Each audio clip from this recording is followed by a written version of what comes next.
So today's event then deals with the disaster that occurred in Mozambique, and it is sponsored by the University of California Disaster Resilience Network, together with the collaboration of Eleanor Roosevelt College and the Global Health Program at UC San Diego. This is the sort of inaugural event for the UCDRN, the UC Disaster Resilience Network at San Diego. And so I'd like to say just a few general remarks for a few minutes before asking everybody to introduce themselves. Disasters, as we know, take many shapes. Human-made disasters result from human errors and include industrial explosions or structural failures of various kinds. Natural disasters result from physical phenomena and include earthquakes and droughts. Disasters include epidemics or armed conflicts. Whatever their form, disasters can be highly disruptive and catastrophic. They inflict immense damage to property, economies, and the environment. As today's talks will illustrate, not all countries have the resources to withstand disasters or reverse the damage that they cause. And even countries that are well endowed with resources and infrastructure, including those that have intentionally developed impressive disaster resilience programs, are still prone to the damage that disasters inflict. And as climate scientists have repeatedly confirmed, climate change and the warming of the planet guarantee that social and natural disasters are inscribed in our immediate futures. Because disasters cannot be eliminated, it is essential for all countries to develop strategies of disaster resilience and to be prepared to repeatedly mitigate disasters, many of which will escalate in tandem with climate change and global warming. The recent formation of the UC Disaster Resilience Network is evidence of the growing importance that disaster management and strategies of recovery from disasters already play in California. As we know, California is no stranger to disasters. Fires, water stress, earthquakes, ecological disruptions due to climate change, viral pandemics, massive racial mobilization have occurred almost simultaneously and underscore the state's need to escalate its disaster management programs. We know firsthand, too, that disasters impact different communities in very different ways.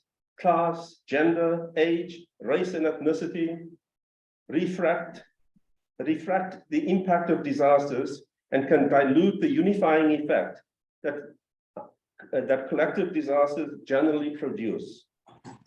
California is fortunate to have a university system that is a powerhouse of research and information about natural and social. These assets, however, have been scattered across the 9 campuses, and to date, there has been no systematic attempt to map out where research is taking place and how the data and other forms of information impact emergency management services across the state.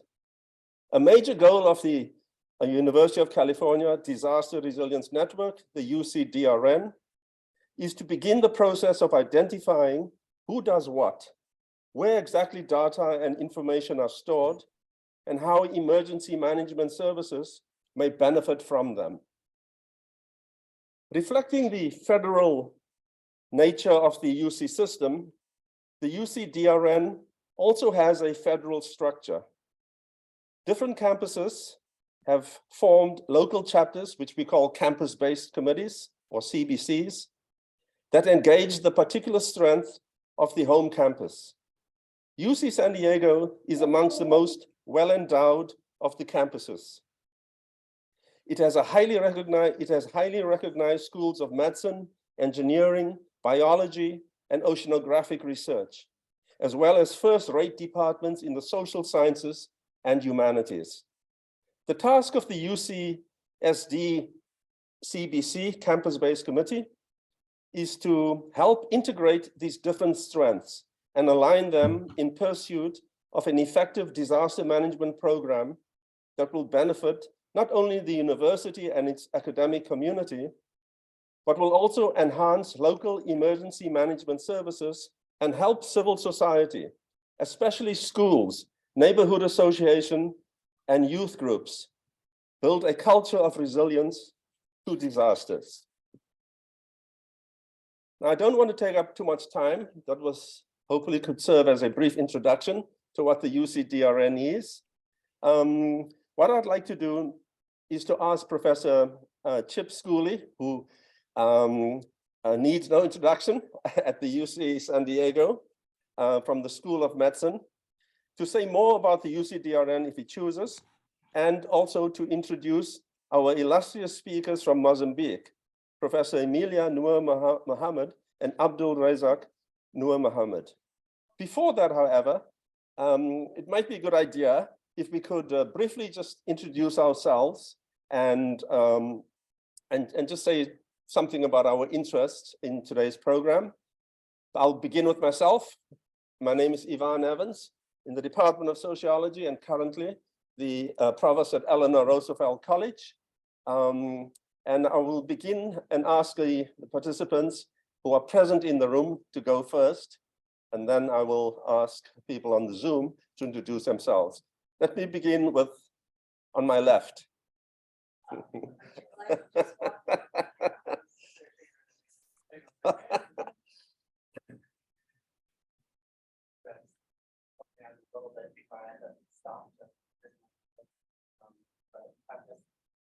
interested in how we can better frame geoscience research.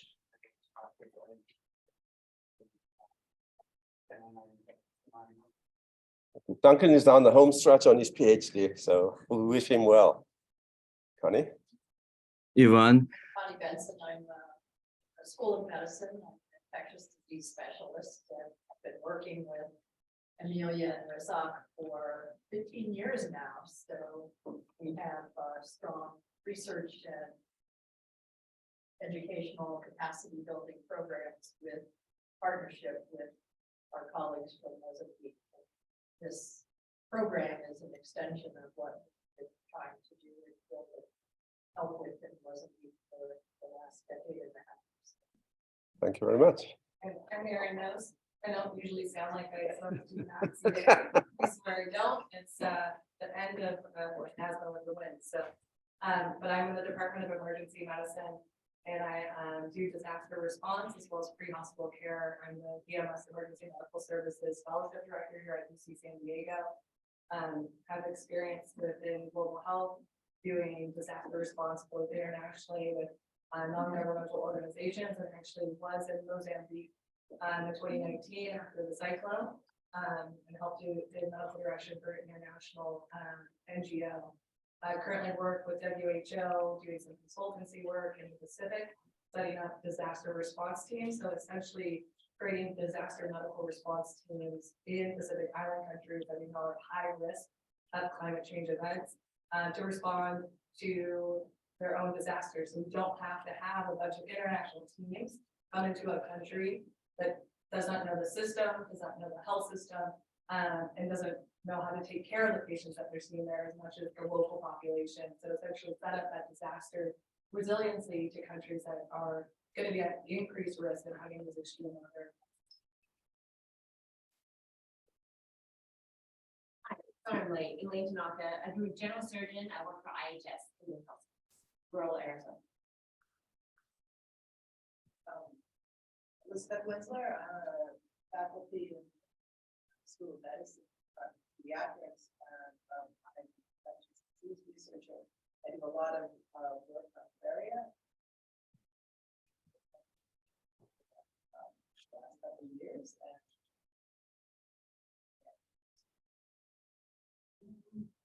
And I'm Chip Schooley, a member of the Infections Division as well, and co-director of the International School for the CFAR, and also a member of the executive committee of CDRN.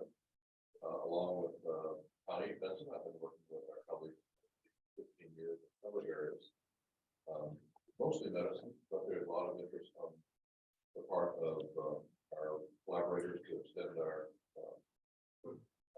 collaborations in new areas, including the one we're talking about today, disaster resilience, and other ones. Learn from each other. Case. My name is Idai. I've been working with the on there, so together we started this collaboration. Mainly it's about expanding global things like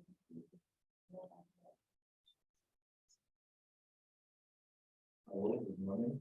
My name is Idai, and retired medical doctor. I was born as the Bishop Director of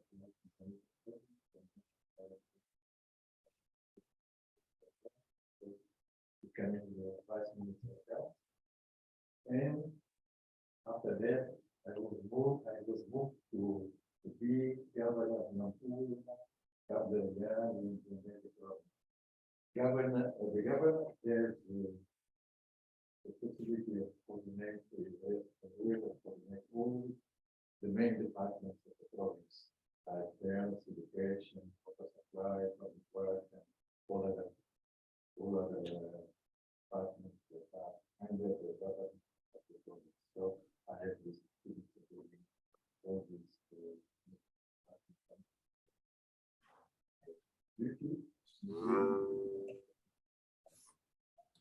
Great. Thank you very much. Sorry, folks, I'm having a trouble getting the owl going. I've asked somebody to come and help me. So you hopefully will be able to see the guest in the room shortly. Let me begin with the first person in the upper left square, Sasha. If you are there, Sasha, you want to say something about yourself? Introduce yourself. I'm here. Hi, Ivan. Good morning, everybody. Yeah, my name is pronounced Sasha, but it's written Alexander because Sasha is nickname for Alexander, where I come from. They speak like this. And if I tell you that it's the center of evil in the modern world, you can guess what city I'm from. Anyways, I'm a meteorologist and a statistician. That makes me a climatologist, climate being the statistics of weather. I work at the Scripps Institution of Oceanography down on the beach here from the main campus at UCSD. And I study regional weather patterns and extreme weather events and how they're related to climate variability and climate change and how to use those relationships to understand and predict things better. I'm also interested in the impacts of the extreme weather that we study. So we work a lot with epidemiologists on the impacts of heat waves and smoke from wildfires on public health, droughts and floods on water resources, marine layer clouds, and all the things that I mentioned on ecosystems and so on and so on. So I'm really glad to be with you. Thank you very much. I'll go with whom I see next on my screen. It's Allison. Hello, everyone. My name is Allison Burnson. I'm a trauma surgeon here at UC San Diego and the assistant program director of the residency. I've been involved with global health for about the last 10 to 15 years. Most of my work has been on trauma systems education, primarily in Western Africa, trying to increase trauma knowledge amongst medical students and physicians and nurses. But I was fortunate to be invited to Mozambique just before the pandemic by Chip and Amelia. And so I had just started to work with them on some similar trauma and surgical education projects that unfortunately got put on hold during COVID, but I'm hoping we can resume soon. Thanks. Thank you. Rima, can we go with you? Yes, please. Hello, I'm an anesthesiologist. I was in Mozambique in December of last year, starting a collaboration between the anesthesia department here and the anesthesia department at HCM. I'm delighted to be involved in this. Thank you very much. Chance. Hi everyone, I'm a fourth year medical student. I'm actually going into psychiatry, but I'm really interested in still in global health, and I'm just happy to learn more things. Thank you. Rainer. Good morning, everybody. I'm Bryna Block. I'm the Associate Administrative Director for the San Diego Center for AIDS Research, and I have provided administrative and grant pre and post grant award support for Dr. Emilia Normamed and several of her colleagues in Mozambique. And I'm very interested and happy to be here. Thank you. Nico. Thanks, Yvonne. Good morning, everyone. My name is Nico. I am the founder and lead specialist of the Disaster Resilience Network, and it's a pleasure to join you all. This event looks like it's going to be fantastic. Thank you. We're trying to get the owl going. So Sharon, would you go next?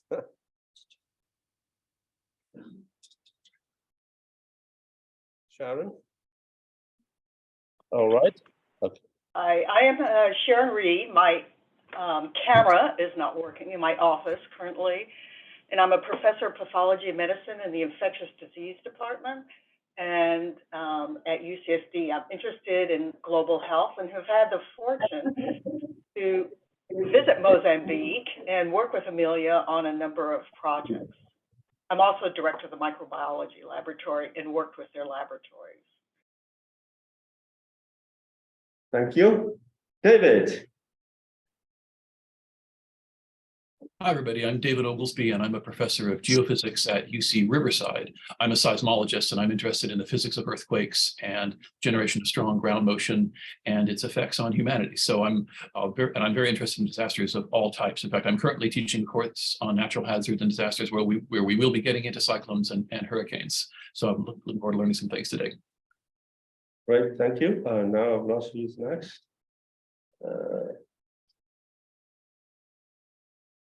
See, let me just make it easy on the Jane. Hi, my name is Jane Baldwin. I'm an assistant professor of Earth System Science at University of California, Irvine. I do a lot of work on how climate is affecting tropical cyclones, so it's great to be here. Unfortunately, I can only be here for the first hour or so, but glad to get a sense of everyone and hope to interact more in the future. Thanks. Thank you. Jennifer?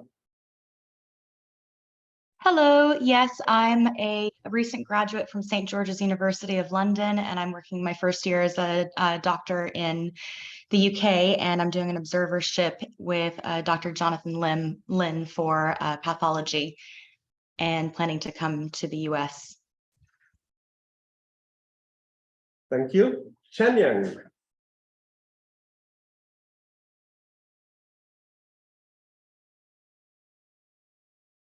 Shenyang, if you're not there, we can move on to Emily.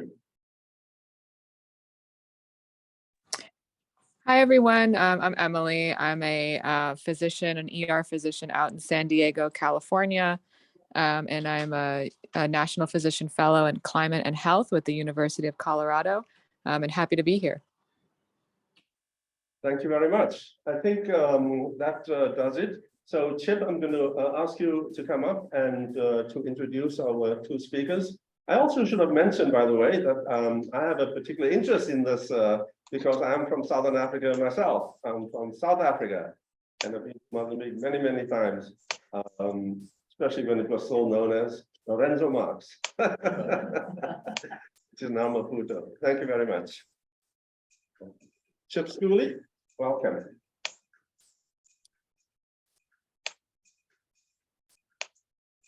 Thanks very much, Yvonne, and thanks everyone for being here and for your introductions to us and to each other. It's a pleasure to be here today at the first on-campus event, the UCDRN here at UC San Diego. Yvonne introduced the UCDRN extremely well. One thing I should say is that we're very excited about our first UC-wide course that David Oglesby is leading, along with others that includes a series of discussions about natural disasters and resilience responses. And this meeting today is very much in the same vein as some of the things that have been discussed in that course. UCDRN hopes to develop more university-wide activities, both from an educational perspective and also to serve as a platform for both response to disasters and also research about disasters here in California and abroad. I'm hoping that many of you who aren't already members of the DRN will join us in this effort. Without further ado, though, I want to get us on to the main part of the program today and to introduce you to Mozambique and to their experience with extreme weather. One of the things that has been a challenge for Mozambique historically because of its geographic locations. You'll hear from Razak Nurmabed, and something that increasingly requires attention both prospectively and retroactively as these events occur. The way that we're going to be organized today is that Amelia Nurmabed, our collaborator and main collaborator from Mozambique, who's been working with us for now a decade and a half, and was professor of parasitology at the main university in Mozambique, the Universidade de Guarda will provide some framing about the relationship between UEM and UCSD and about our collaborations.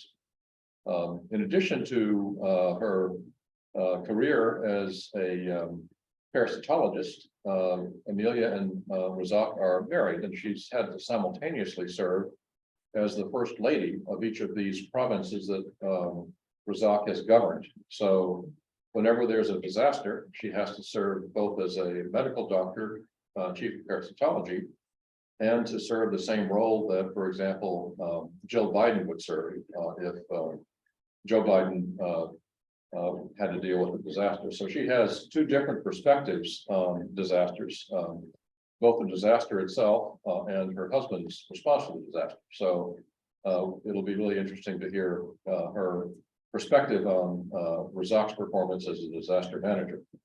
Razak is a very humble person. He, in fact, has done wonderful things throughout his career. He was responsible for the ongoing vaccination program of children during the conflicts that Mozambique suffered at the latter part of the 20th century, and has gone on to lead many of the important governmental units of that country, and has a unique perspective on Hurricane Idai because he was the governor of Zambezia province when the cyclone hit the west coast of the east coast of Mozambique.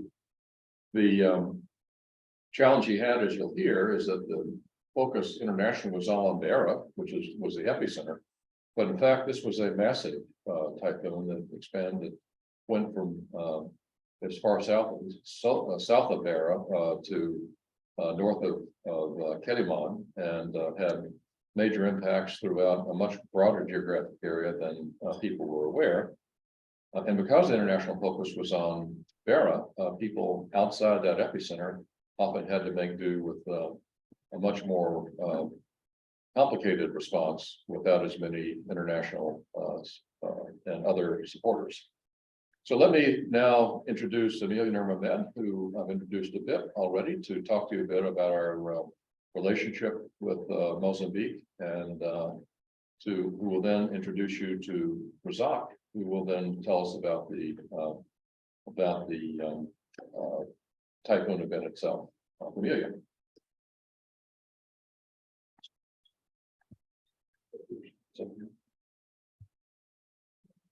I'm going to help, we'll get her slides up here and then share the screen.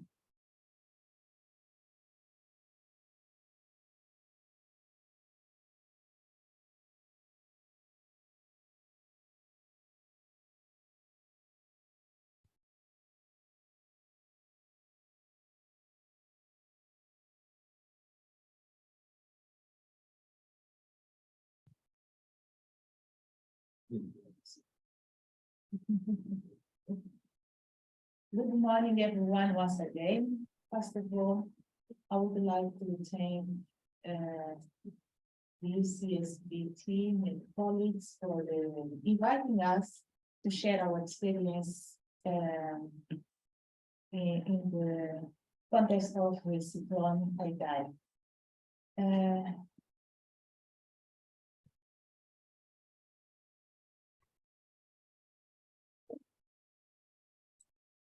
this is the outline of sheep. I have something here in front of that. What is that? It has this.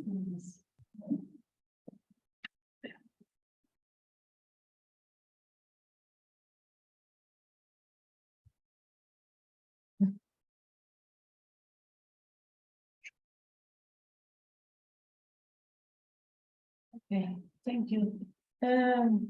This is the outline of my presentation.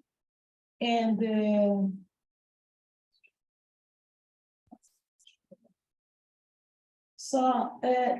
first, I will start with objectives. We decided to make this presentation to give first an overview of the collaborations and the outcomes that arose between this collaboration, UAN, UCSD, share our experience on dealing with the disasters, and seek for additional collaboration in the different fields as you have before from Shakespeare.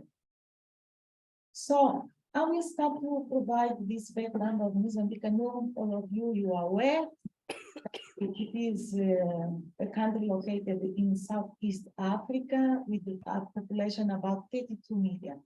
The majority of the population lives below the poverty line, and they are also living in the rural area. The life expectancy is of the 61 years. It's growing with the control of HIV. However, it is one of the lowest in Africa. In terms of health professionals, in Mozambique, we are also very short of health professionals, physicians, nurses, and as you can see, the rate is about 4.45 physicians per 10,000 people. And the disease profile, it's dominated by infectious disease, HIV, malaria, diarrheal diseases, although chronic diseases, non-communicable chronic diseases also are starting to be a problem. Mozambique ranks amongst the top 5 countries that are prone for climate events.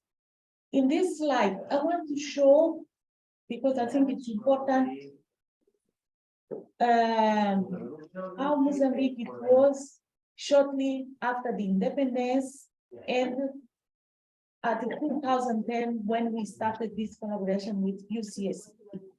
So you can see that before at independence time, 95% of people were not scholarized.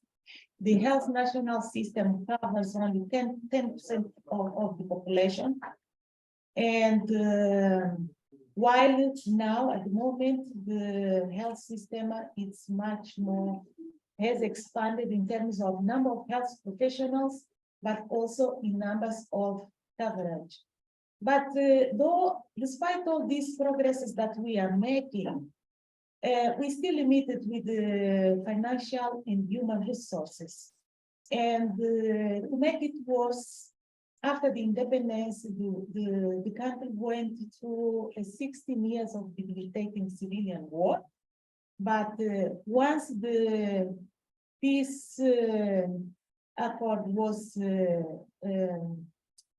was signed, we continued to develop, and by 2010, we had about 800 physicians, but the majority, about 30% of them, were working in Maputo city because it's the capital, and working in the main hospital, but also in the leadership, administrative duties at Ministry of Health. Also, it's was to stress that when we got independence, we only had one university, the university that I belong to, the Eduardo Mondlane University. But by 2010, we had 4 public universities training health professionals and also training physicians, but also other health professionals. And these other universities are located in central and part north of the country, which are the ones that are more located in under resource geographical places. So when we started this collaboration, at the beginning, it was, you can see here, our heroes, Dr. Schooley, Dr. Connie Benson, and Professor Badaru from Universidade Federal da Bahia, who decided to visit Mozambique in 2007 to explore ways of collaborating. In that time, we were thinking all about HIV and malaria. So this was the way we started, but together we start to explore other ways and other funding opportunities that could expand our collaboration. So it was in that context that in 2010, we had the Medical Education Partnership Initiative, in which Dr. Stephen Bigler and Professor Sam Patel from Mozambique also are part. This was a funding opportunity launched by the PEPFAR and NIH, not only for Mozambique, but for other. We're starting the slide share. Sorry, we're going to try to fix the slides. Oh. Let's see. Yeah. Sorry for the brief pause. We want to make sure that you're seeing these slides. And it's a little challenging because the mouse is very small up on the screen. I think it probably stopped after Chip modified something. Right, so I'm gonna end the show. There was a pop-up trying to make her turn on the closed caption and was in the way of what she was saying. And Off that.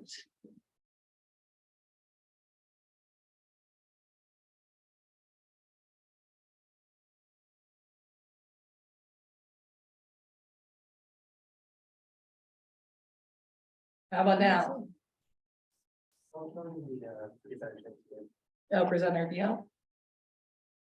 How about now?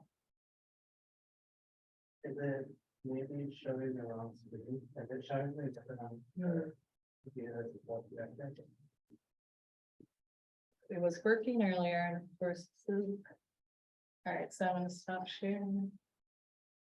Let me know if you help. I teach here. Oh. At Zoom. Yes. And this will buy talk like. You're probably more of an expert on campus stuff than.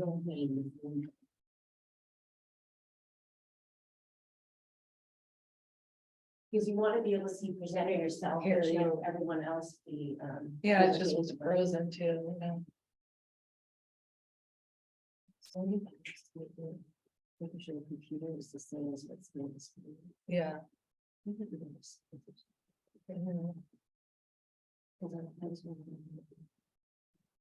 Wasn't working.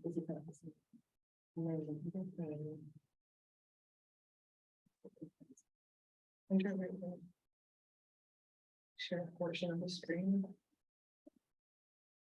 Just isn't gonna. Swap. Erin, your button that just says exit presenter view up at the top of it.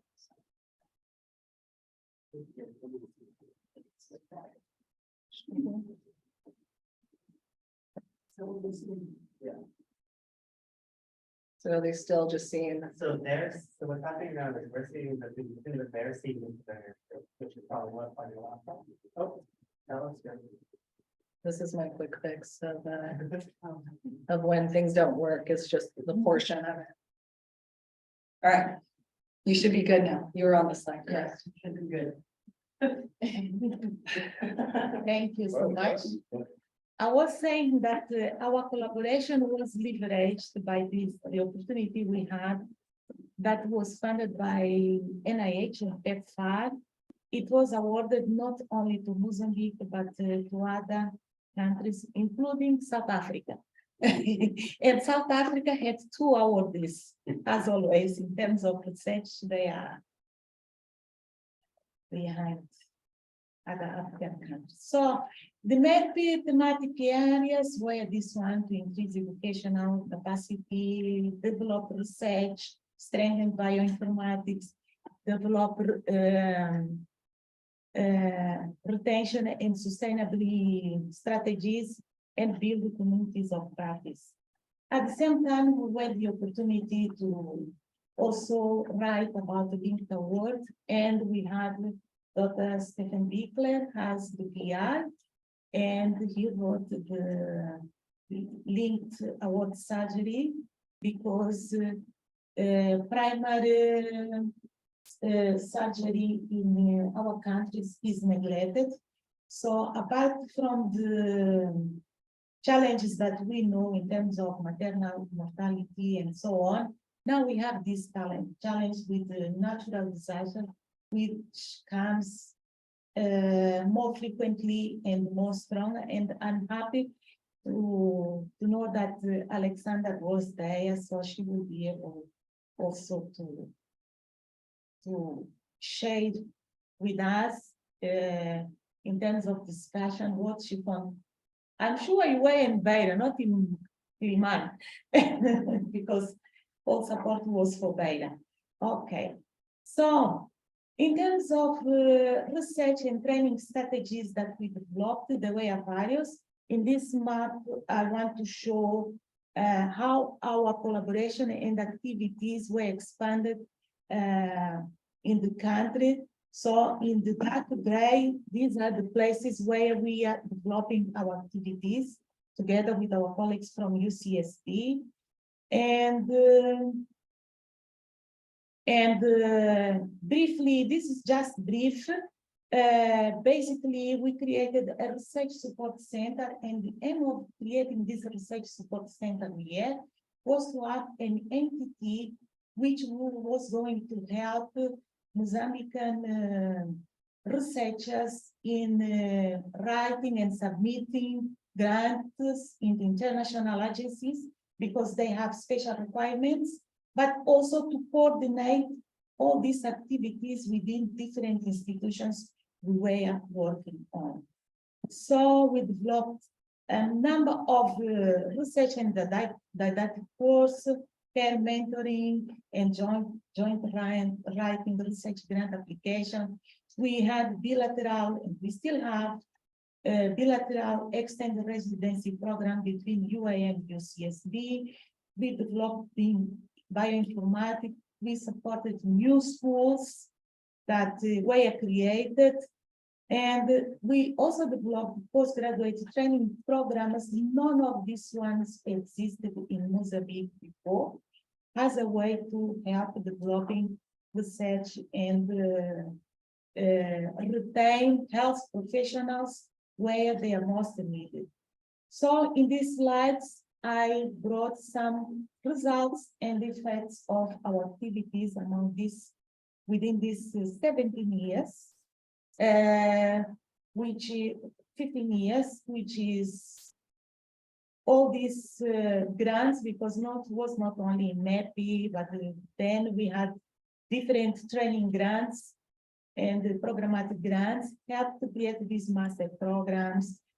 The beginning, we graduated 117 master graduates in this underserved located university, but above all, this was something that helped to develop part of these master students were faculty members in these universities, and also provided confidence, not only for us, the team involved, but for these new universities, that it's possible to develop such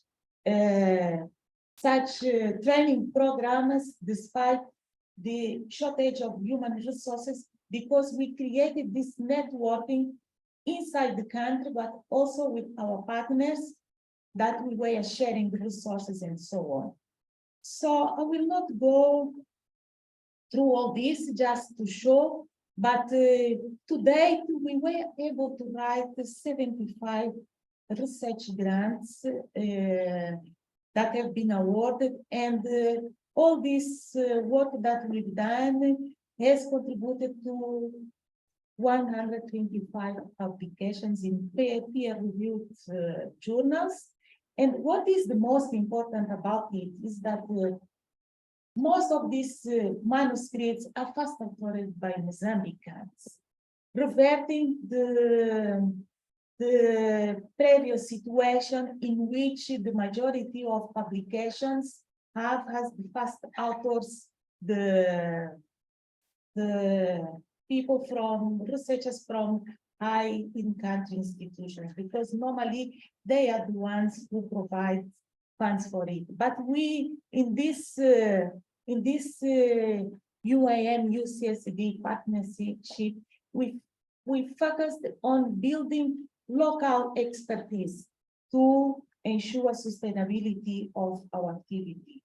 In the next slide, also you can see some of the efforts and achievements, and all these contributed, of course, to strengthen the health system, because at the end we are about to provide evidence, scientific evidence, and help in healthcare delivery.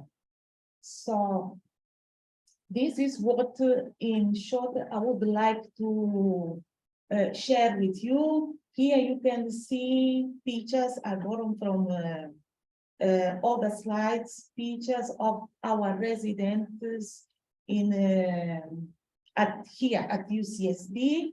Was not because of the pandemic, we had to stop a little bit, but some of the activities still on besides the pandemic. And in this picture, you can see residents from UCSD at the Maputo Central Hospital, our main teaching hospital in Mozambique. Pictures showing e-learning supported activities. We were able to create communities of practice, and to now we are in network with 25 institutions. All these activities and faculty development research activities that we developed helped also to foster our careers. We trained people, but also it contributed to foster our career. For instance, I graduated in Spain until we started this program, or let's say after being taking my PhD studies, I only have one publication during 10 years. And I didn't have a laboratory for research, for doing the research. But once we started this collaboration with UCSD, because of the work that I was doing, different research areas, health, medical education, or my own field and capacity building activities, I was able to publish, and now we have this number of publications, but also it contributed to foster my career. Now I am full professor and well recognized everywhere. Here at UCSD, I am visiting professor in Portugal, in Lisbon, one of the main universities. I am part of the public discussion. The system is a bit different. When you want to be promoted as full professor, there is a position of faculty members. So I am part of this to discuss the promotion of people, of professors in that place, in Lisbon, in Portugal. But also I connect with different other universities in Europe and also others here in US. And this was thanks to the nature of this collaboration, because it's the nature that our friends from UCSD are committed in providing us technical support, not only to go do the research, send their residents and come back. And I must say, they never had my work easy because though I don't speak and write properly English, but they always encourage me, write. I would write and then share with them, and then they do their meetings and so on. And this really, it is what happens with all Mozambican people involved in this research capacity building. And I will stop here and by showing the, probably I forgot some, but the main important institutions that are working with us. Thank you so much.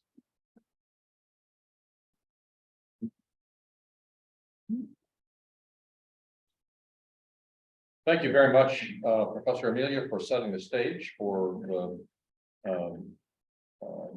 next part of our program here and for helping us understand the progress that has been made over the years of collaboration with you and your colleagues in Maputo and beyond. We're now going to move to the discussion of the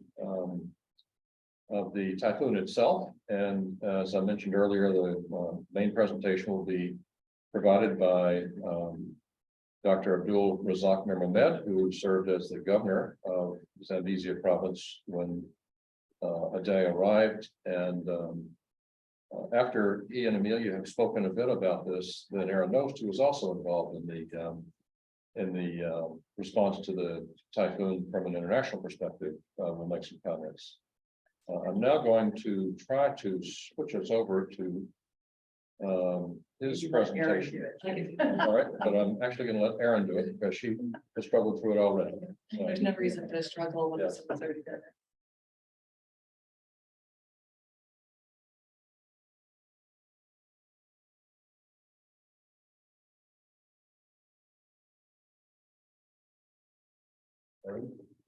You just also close my schedule on the lower right. Okay, it's gone. The EBC is 5 years review to me. Right, so, we can move you this from.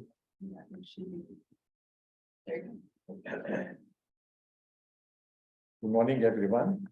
Good morning. It's a pleasure to be here at UCSD for the first time, and I'm proud to present our experience on managing disasters in Mozambique. So I have some slides to present, and this is the topic of my presentation. There are several topics, 13 topics that I will try to take on in briefly. Important to note here the geographical version of Mozambique is that we have a 2,400 kilometers coast. We have some rivers that are coming from neighboring countries like Zimbabwe, South Africa, Eswatini, which are draining to Mozambique.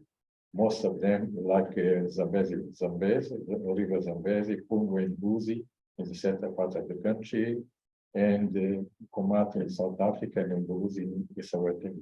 It's important to stress this because they are draining all their waters to the Indian Ocean through Mozambique. And then sometimes it creates some extra flood in Mozambique.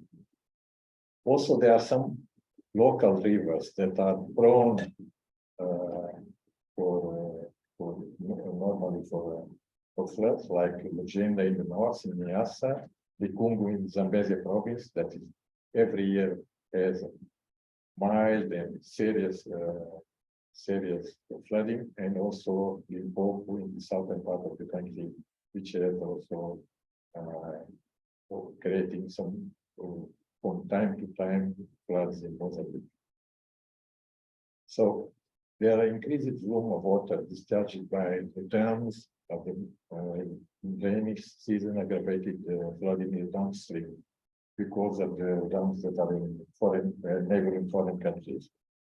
Also, it is important to stress that some main cities, like the capital Maputo, Yambane, Beira in the center part of the country, Liman also, and Pemba are under the sea level or at the sea level. So this is also important because when we have heavy rains, the problems of sea tides and the rains in the coast create additional problems. Mozambique is extremely vulnerable for weather conditions. We have since 1995, in the last 4 decades, the statistics show that the past 4 decades we have occurrence of 30 drops, 27 cyclones, and 36 floods. So this is something that is happening in the 4 decades. But now the situation is that since 1995, these events, the climatic weather events are much more severe. And the 2019 were most devastating recent stories in terms of human, physical, as well as geographical extent. Idai was in 2019. As Emilia told you that in a speech that Mozambique ranks among the top 5 African countries prone to climate change. That is also something that we should take into consideration. The institutional organization to handle and to deal with the disaster in Mozambique is as follows. We have the National Institute of Disaster Risk Management and Reduction. EINGD is the Portuguese acronym, headed by a Director General, and she is under the Ministry of State Administration. And also we have a technical operative unit led by the Director General of EINGD at the national level and also at the provincial level.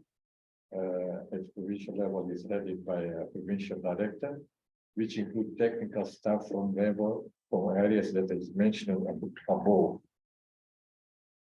They take the day-to-day activities for relief, rescue, and mitigation of emergency situation or disaster situation.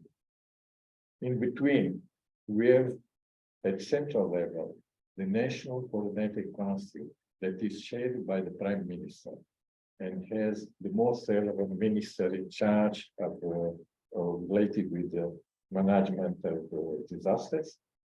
And also at provincial level, there is a provincial coordinated council that is led by the provincial government. And the National and Provincial Coordinated Council meets when there is an imminence of occurrence of disaster and for follow or evolution of the situation of relief and mitigation activity as well as recovery program. So the National Institute, the National Coordinator Council gives some advice and some orientations and they take decisions in order to tackle, in order to take care, in order to deal with disaster that is coming in a few days later or something like that. At the local level, we have also the local government authorities, but we have also local emergency committees made by the community leaders and other key players to support the implementation of decisions made in all processes of management of disasters. This is important because we have several people on the ground where we can transmit what is not necessary to do to take care or to warn or to disseminate information about the occurrence of disaster. for the general population. Disaster preparedness and contingency plan. Every year, we have the National Meteorological Weather Forecast and the Department of Reverse Control make weather forecasts of rainfall flows and cyclones for two main rainy seasons. That is October to December and January to March.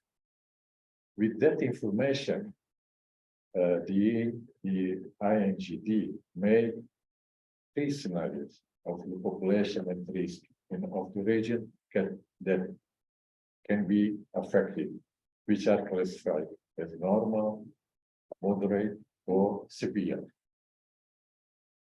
And taking into consideration this information and the past experience, a contingency plan drafted by INGD based on need assessment in order to have an idea of financial resources required to address the situation, which is submitted to approval by the government presided by the head of state, the contingency plan. Only to mention that contingency plan for the rainy season of 2018-2019, which includes the cyclone Idai, was we will see later that it was what was the level of what we expected at that time. And after the approval of this contingency plan is disseminated and shared with all stakeholders, which includes the provincial governments. And they, as provincial governments, disseminate and to the local authorities and districts, and local authorities and other stakeholders. At the same time, the INGD at central and provincial level makes a review of what is available in existing stocks available of food, shelter, tents, and other resources, and different resources and different relief kits. We have already kits, familiar kits, kitchen kits, hygiene kits, students kits, which has each content to provide to the people when they are in need and when there is an occurrence of disaster and they are displaced. So some of the kits are already, the contents is already earmarked for. It's easy because we know what is necessary, at least for the immediate relief. Let's talk about the cyclone Idai. So we have I've spoken about the institutional organization, about the location of the Mozambique, and then what happens in during the cyclone Idai. The cyclone Idai hit Mozambique in March 14 to 15, 2019, with winds ranging from 180 and 220 kilometers per hour, accompanied by heavy rainfall, 200 to 300 millimeters per day, causing rivers to overflow with floods, flood waters reported rising above 210 meters. I heard somewhere else that Cape Verde, the island of Cape Verde, even not getting 100 millimeters per day, 100 millimeters of rain all year. And then we have 100 to 300 rains per day in some places in the province that were hit by the Idai. The cyclone damaged houses, schools, the hospital, shops, important public and private buildings. It also destroyed roads, bridges, and railway network, which are essential for commercial and relief activity. Basic services such as health and education, water supply, and electricity were disrupted. Due to this extreme serious situation, the government declared a national state of emergency on the 19th of March. Doesn't happen in cyclones before. Idai, I know it was the first time that it was declared the national state of emergency because of the extent and the magnitude of the Idai cyclone. Some of the slides, some of the images that are there is not only from Sofala province, but only for Zambezi province. And I want to stress this one, the first one, the ambulance that was stuck in the river, in the bridge. They were coming from one district to Kiliman Central Hospital with a pregnant woman with needs more differentiated care, a small girl that was a little bit in serious situation, and their families were there. And it was stuck there. One night. Next day, it was possible with the local capacity with ropes to rescue them. So no one dies, but then was gone. This is a very dramatic figure, but the image that we have from the floods in the weather province due to Idai.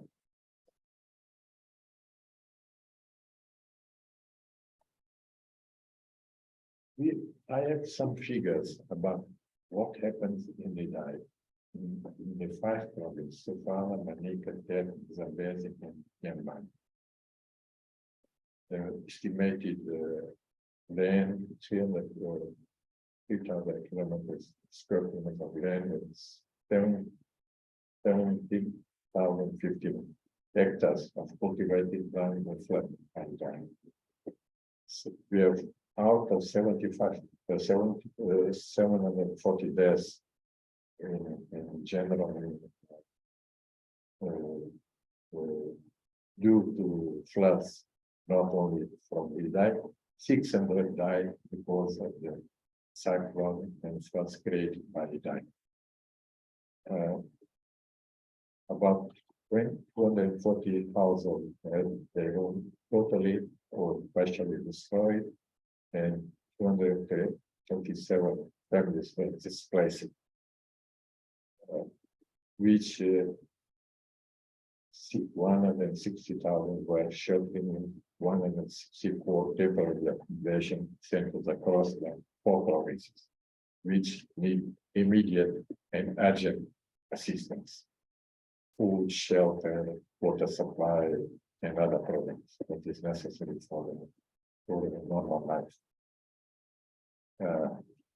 About 200,000 people were restricted with access water, and more than 282 students and 9,600 teachers were affected due to the destruction of 1,370 schools.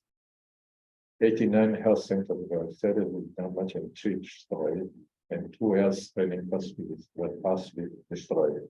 This is some information that we have more information in other areas, but I don't want to.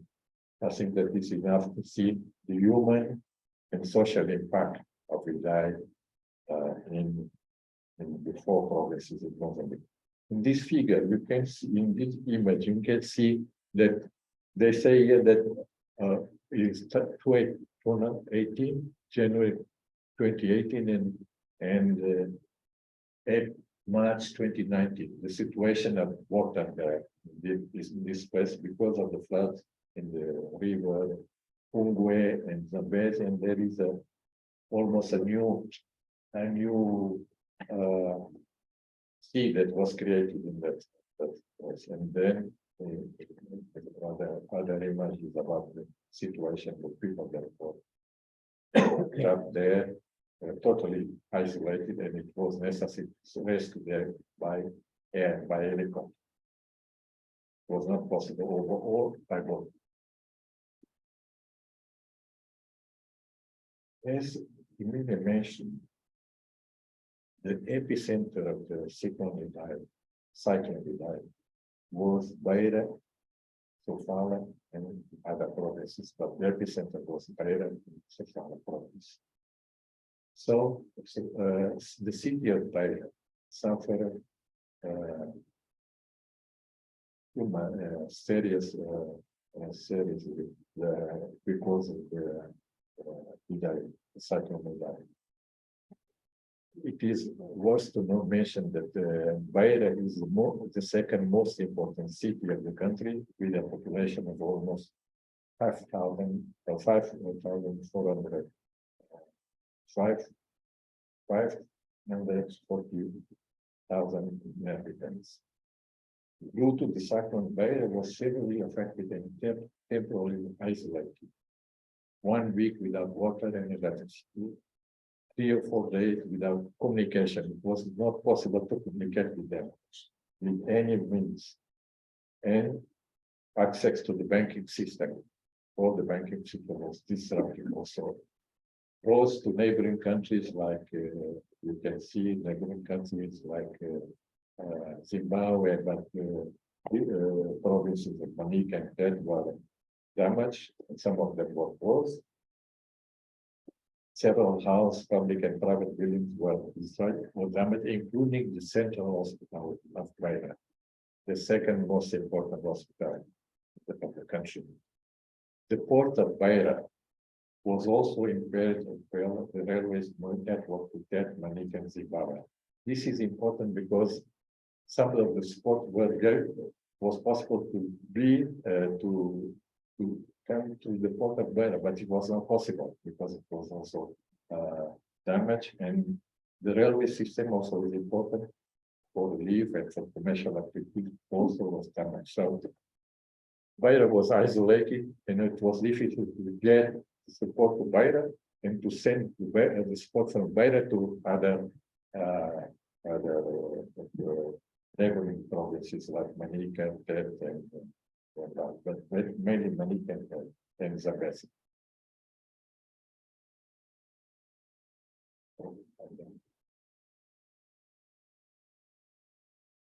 What was the situation before the cyclone died?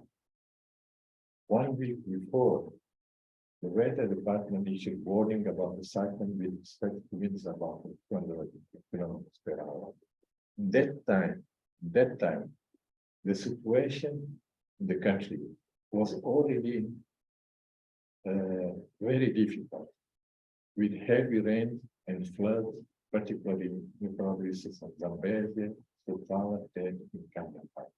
Before the cyclone, we were still in a very difficult situation.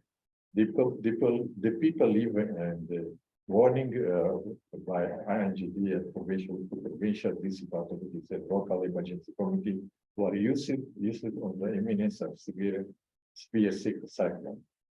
The people living near and around the river basins of Schooley, Homwe, and Zambezi. Zambezi is the largest river in Mozambique that is coming from Zimbabwe and Zambia. Were advised to leave for safer places. Due to upstream rains, Kaora Bassa Dam in the Zambezi River, which was in its full capacity, increasing drains to 300 meters per second to downstream. This higher volume of Zambezi River aggravated the flood of Zambezi and Sofala province, where the Zambezi River flows.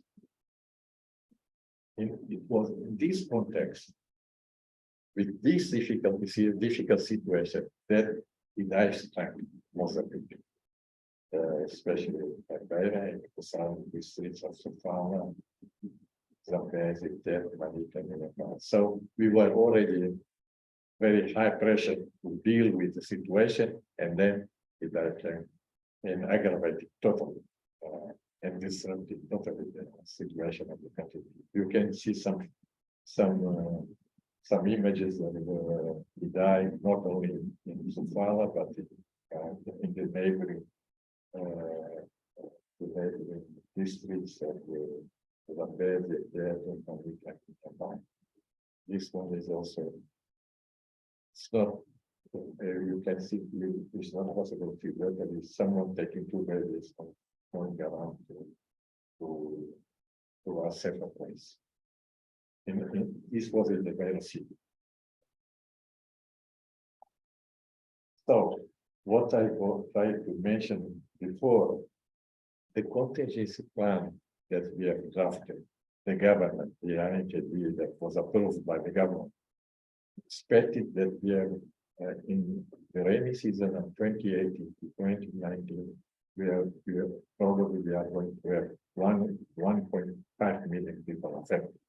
This is okay, almost similar to 2 million, but the budget that was approved was about only $3.3 billion. And what happened? These figures are only for the damage and the losses created by Idai.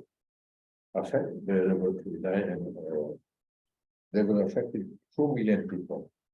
And the level of destruction of all kinds of destruction was much higher than expected. The post-disaster assessment estimated that Cyclone Idai caused about $1 billion in damages and about $1.39 billion in losses in infrastructure and other economic activities. So, what we expected is totally different than what happened in Mozambique, in a level that is much higher than we were expecting, much more.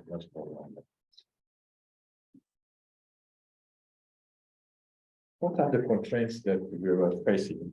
I've mentioned some of them before. The country was not prepared in such a dramatic situation caused by a cyclone Idai. The existing infrastructure, building, dams, bridges, roads, and trams were not prepared to handle 300 millimeters per day of water, combined by strong winds, and destruction and flooding was inevitable. The shortage of human and financial and material resources to immediate relief and save lives for disaster of this dimension was evident. The few available small boats, helicopters, were already busy, as I've mentioned before, to rescue people affected by floods before the summer. So there were any kind of extra resources to deal with Idai. Wasn't. Cyclone is feminine or masculine? Male or it's in English, it's neutral. Neutral. Okay. What was the response of the government? The declaration of state emergency and the appointment of senior minister with authority delegated by the head of state to coordinate in situ the relief operation and for quick preparing for basic services for very important. In coordination with national and international organizations, priorities to address urgent needs were set up, such as save immediately and urgently lives and provide shelter, food, and health care assistance. The first international aerial rescue to try to rescue the people that were in the roofs of their houses with water all over the places came from South Africa, from Portugal, and from India. The support for relief was arriving in the very city airport from many parts of the world and from national solidarity movement. Later on, the post-cyclone Idai recovery program was published in 26th of March.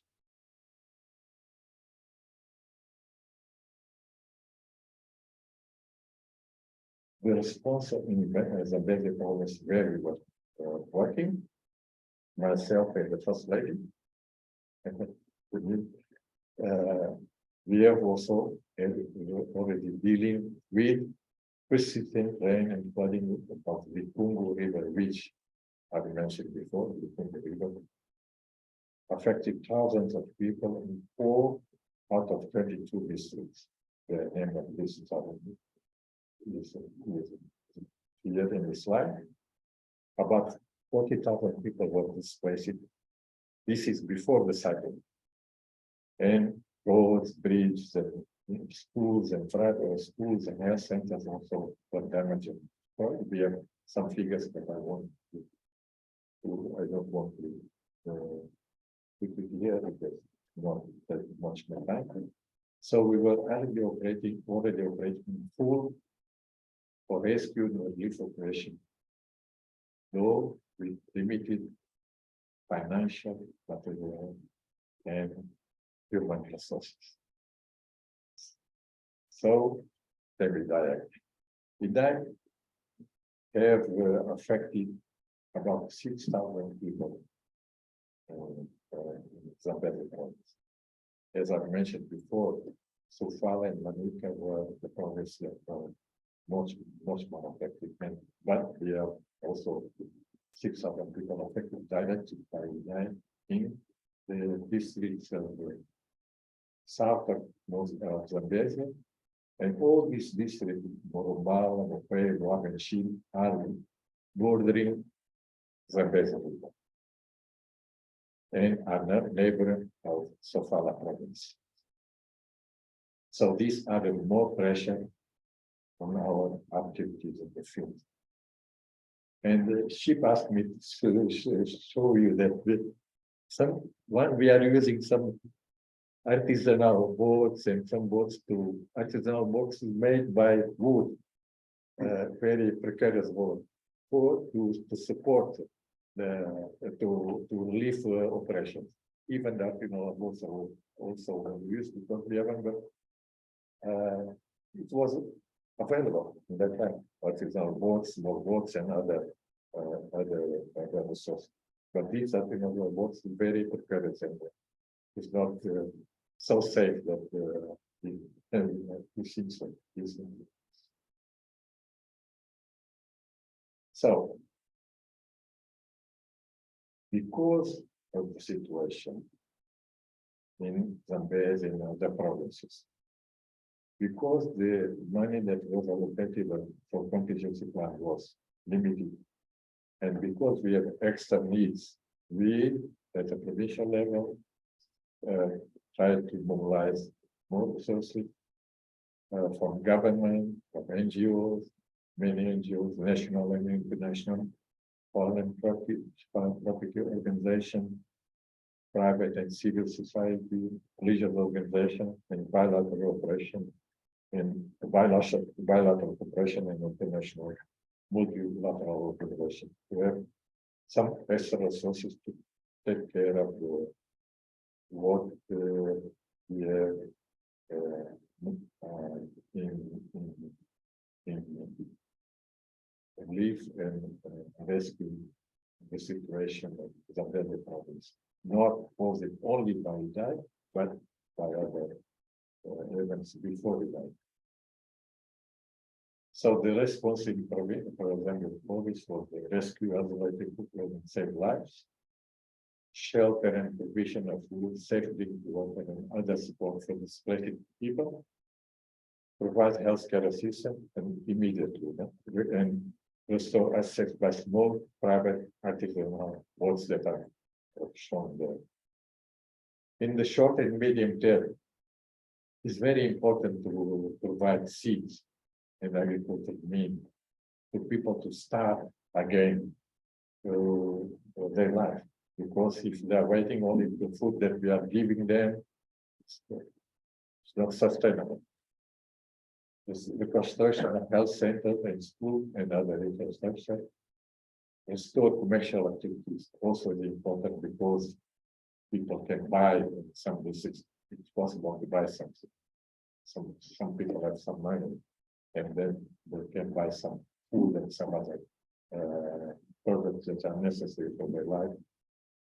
And restore temporary school, and restore access to isolated areas by rebuilding damaged roads and bridges. It is not making, let's say, very robust construction, but basically to bicycles or motor bicycles or small cars that can have access. And the motor bus is much more expensive than is done by the central institutions, government institutions. So I will ask my colleague Emilia, which is also my beloved wife, to come here to talk about the health effects of Zambezi province, to the study and to the Idai. So,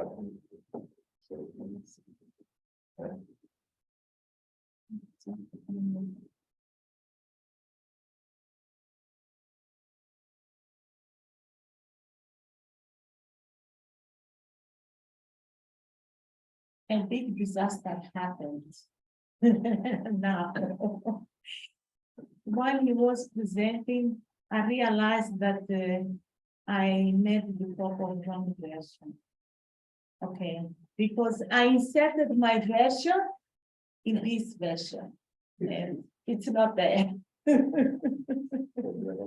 But anyway, I was going to share what we did in terms of response by mobilizing civilian people, private people, NGOs, and what I was bringing were pictures. I will make it available later so we can change the version to put in the internet.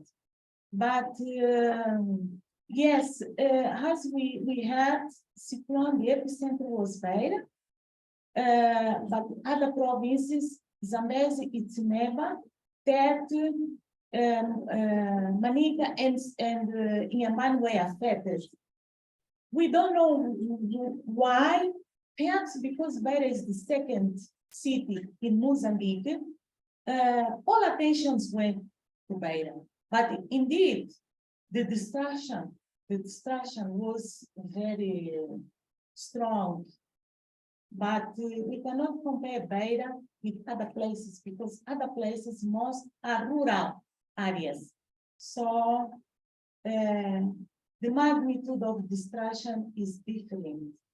So what we saw during after following Idai, we have to rescue people. We realized that we have to use the available resources in the province and also the people that are there, the private, the ONGs, and so on. But also we have to have some connections with the international community, friends, like people from UCSD, like the site specialists, which at the first moment supported in helping our group of surgeons in Beira, but also later on when I shared some pictures of the destruction, I'm really sorry not have brought it. I copied the wrong version and I didn't want to bring my computer, so there is no way to, but it will be made available. So when I shared the photos of destruction, we received all this support. What we did, no extra resources from outside came. People were in different campus sheltered, displaced. No water, no food, no clothes, and of course, with various health issues. So we worked together there in the province. We mobilized all kinds of resources. Everyone gave a bit of each. that cooks. We also get some money because from US, only money to go there and go quickly, not to send stuff, we got money. And with this money, it helped to organize the medical, nurse, everyone, health professionals. They would go work normally in their duties in the city, but after that, on Fridays, Saturdays, Sundays, we would go just take a little bit of food and assist this population where they were displaced. While assisting these populations there, some of them had morbidities that had to be with the situation, diarrheal diseases, injury, but others had pre-existing morbidities. And we also were taking care of all of them. We also, I have this in the presentation, picture of two twins with the pigmentation albins. The pigmentation in the skin, albinos. And you know, problems on their side, we use this site money. We send these twins to the Maputo Central Hospital to do the revision of their sites, and we bought glasses for them. We also were able to build some walls, not walls, for water supply. Yes, wells, yes. We were also able to build wells. And why we did all this? We did all this because of the humanitarian side of the situation. In different campuses, in different places of the province, we even went to places where, while we were there, we have to wait few days until the rain stops, because there was no way to go by road. And then once it was possible, we went there with truck, food, the clothes, and so on. And while we were there, the forecast showed that in a few minutes was going to rain. And then I received the call, you must leave the place, because otherwise you will get stuck for days. That is the situation in some places. And we started to cut and go back. On the way, it was raining, so we took 9 hours to get back home, which is about 200 kilometers from Luabo to Quilimane. So you can see the difficulties we have in rescuing people, but we are proud. We were able to do it, to achieve it. And the most concerning immediate was about the diarrheal diseases. We did also education to people. We were different teams of health professionals displaced in all these places. We did educational activity, health education. We took disinfectant for water, apart from water in bottles that we have been offered for you. And in that year, we didn't have problems with cholera. The number of diarrheal diseases increased a little bit, but the situation was controlled. And I think it's not here because I did it the wrong copy, but this year we had this thread cyclone, and it was severe, more severe in Quilimane. What happened in Beira, it's more or less what is happening in Quilimane. And now we are facing, this is the negative impact amongst others, the negative impact of disaster. We are facing a very severe epidemics of cholera and other diarrheal diseases. Thank you so much, and I'm sorry for this new disaster. Yes.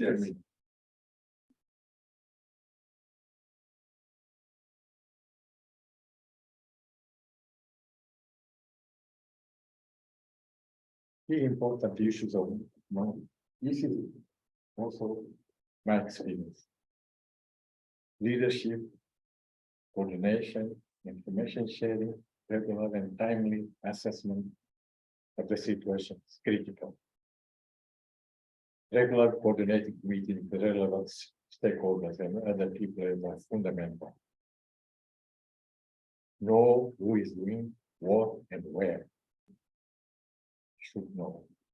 Establish a good and reliable communication system with all the stakeholders, especially with the districts and with the local authorities. So we know. Avoid duplication, overlapping, and imbalances in the relief health. What happened in Idai? Most of the bulk of the support went to Beira and Sofala. What about them? What about Manica? What about Zambia?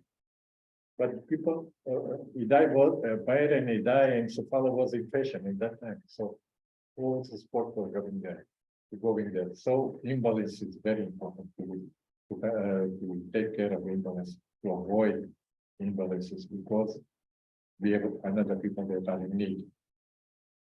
And duplications because we have some places that have more support, even at provincial level than other places, because it's more difficult to go there, but we should go. Not people are going there without there without any support, and other more support than they need. And complementary action and not competition. We are there to support each other and not to compete with each other. Talking with organizations and institutions. Assure that the support to safety is what is needed and required. Because of this coordination meeting, it's not possible to say, now we need more gas, why we need more maize, now we need more another thing. Instead of leaving this to the organization by themselves to decide what they're bringing. So this is important because that if not, you are going to have things that are not necessary and staying in the warehouse, and we need other things. So this is very important also. And assure the participation of the media in providing and receiving updated information for warning message dissemination. This is also important, especially radio. Radio is important, very important. Not television, but radio and other means, because in the rural area you have not internet, WhatsApp, and nothing not there. But radio is reaching every corner of the country. What are the challenges that we think that we should take into consideration? One of them is that we should have enough human, financial, and material resources to prevent and mitigate the effects of natural disasters. But it's not. It is something that is stated there, but it's not easy. Well, find the resources to build dams in the rivers, which are normally prone to floods. One example is the Congo River in Zambia. Every year, we have mild and serious flooding in that river. We should have something down there to try to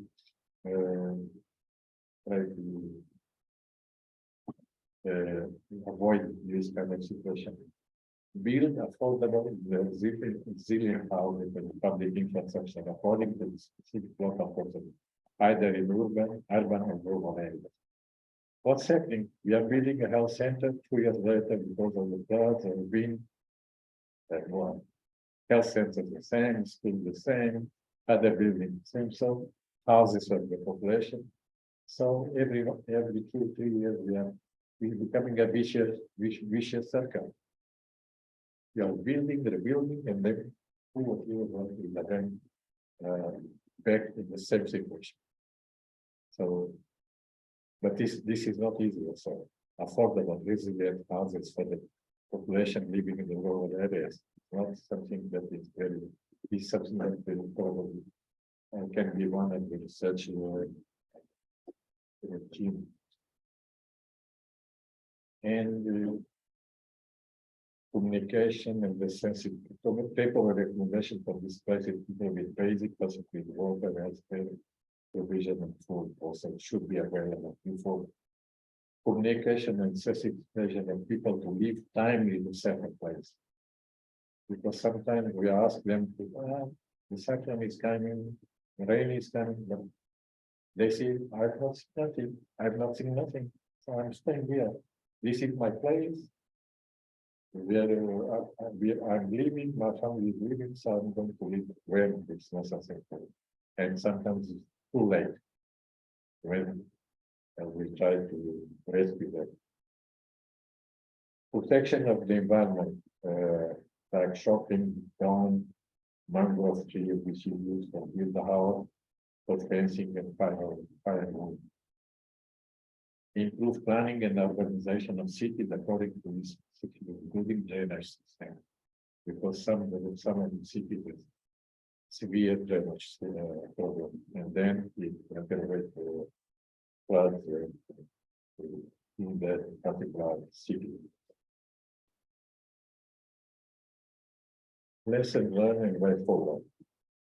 What was unique for Cyclone Idai and not for Cyclone Freddy is that both turned around the second time and hit Mozambique again harder than the second time than the first. So they arrived in Mozambique as a tropical thunderstorm, something like that. They went to Malawi, they went back to Mozambique channel, and then came back, but with much more aggressive capacity. How long did it take for that return? Was it days or weeks? Or 3 days.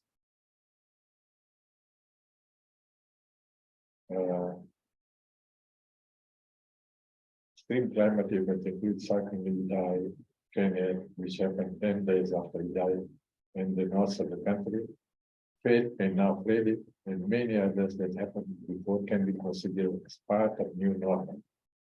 So we should try to find out how it is possible to avoid every damage, because we are going to write more and more severe cyclones all over the world, even also in Mozambique. As such, more reliable, comprehensive, and timely updated weather forecasts and river basin should be provided. Early warning system should be tested regularly, including simulation training of local emergency committee and establishment of shelter temporary accommodation. Then the schools that are used now for temporary accommodation, because this is disrupting classes and sometimes it's creating damage in the school because they are not prepared to receive so many people, so many displaced people. So no classes, and when after that school are a little bit more damaged than before. So this is some of the challenges. Okay, and this is the protocol that was built with the financial resources given us offered by SIGH. SI is a local NGO run by Sarah Brown that funded money from local people, some things like this, and providing some of the relief support.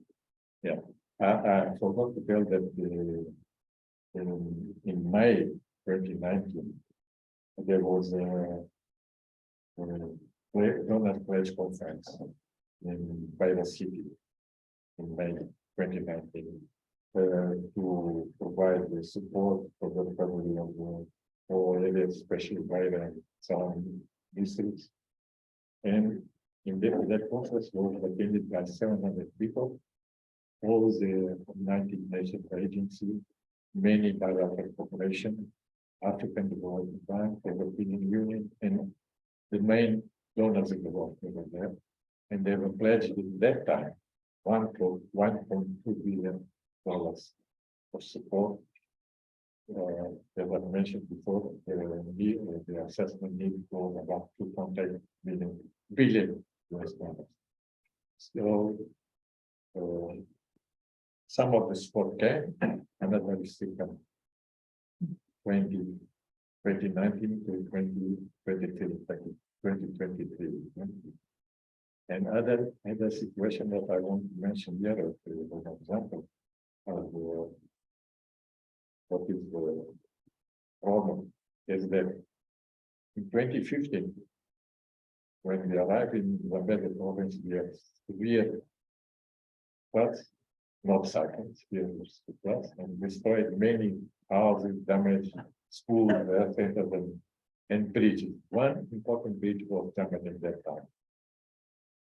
We managed to find out financial resources in 2019, from 2015 to 2019, to start to rebuild, to construct and build bridge. That was really in 2020. I was not there anymore as provincial governor, but it was ready in 2020. In 2021, so it's very difficult where socioeconomic development in the country that is always hit by cyclones, floods, and we are building, and some years later we already damaged. So start again from scratch. Thank you very much, and I want to thank the Schooley, the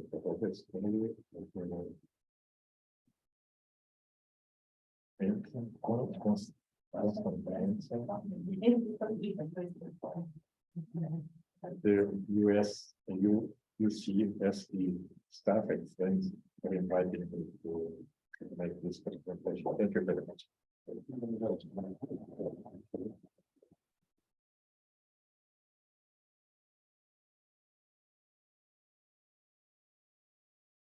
Thanks very much, Razak. And in parallel with all of that, the International Committee was trying to respond to this. And one of the people who was heavily involved in that was UCSD's Dr. Erin Noste, who's here with us today and is going to tell us a bit about her experience and the experience of the international donor trying to connect with the Mozambican authorities and some of the challenges faced in both directions. Erin, welcome.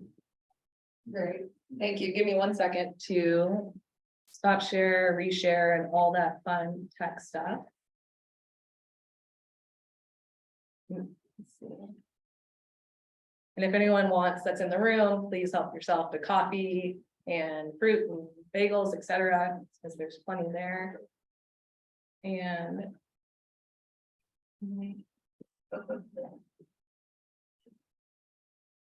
maybe we'll just give a couple minutes just so we can get this loaded.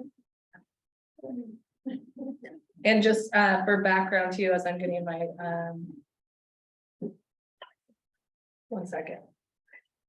Can you, I sent you the oops. So for background, for those that didn't hear my introduction before, because I think we're having some sound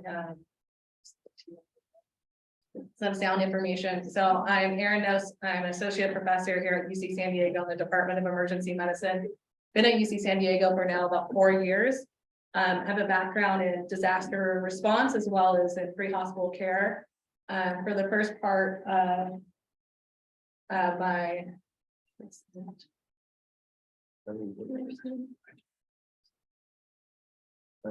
yeah, unless I sent it to someone else. Probably. I didn't know. There. Oh. Found it. Oh, you said, oh, I thought Yeah. you said it was right now. No. Okay, sorry about that. That's all right. Sorry. All right.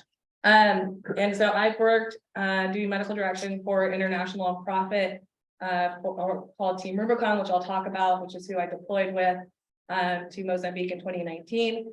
And then really kind of reflecting on actually the response in Mozambique, there was kind of the transition for me to think more about, instead of international non-governmental organizations going and responding to disasters, really the importance of building local and regional capacity to respond to disasters. We don't have to send teams across the world to work in a place that, you know, they've never been, they don't understand the health infrastructure, don't understand the landscape. And I'll tell a story about how that landscape is important too. Just going in the right direction of where you're trying to go. And if you don't know where you're going, it makes it a little bit more complicated. So I will now share.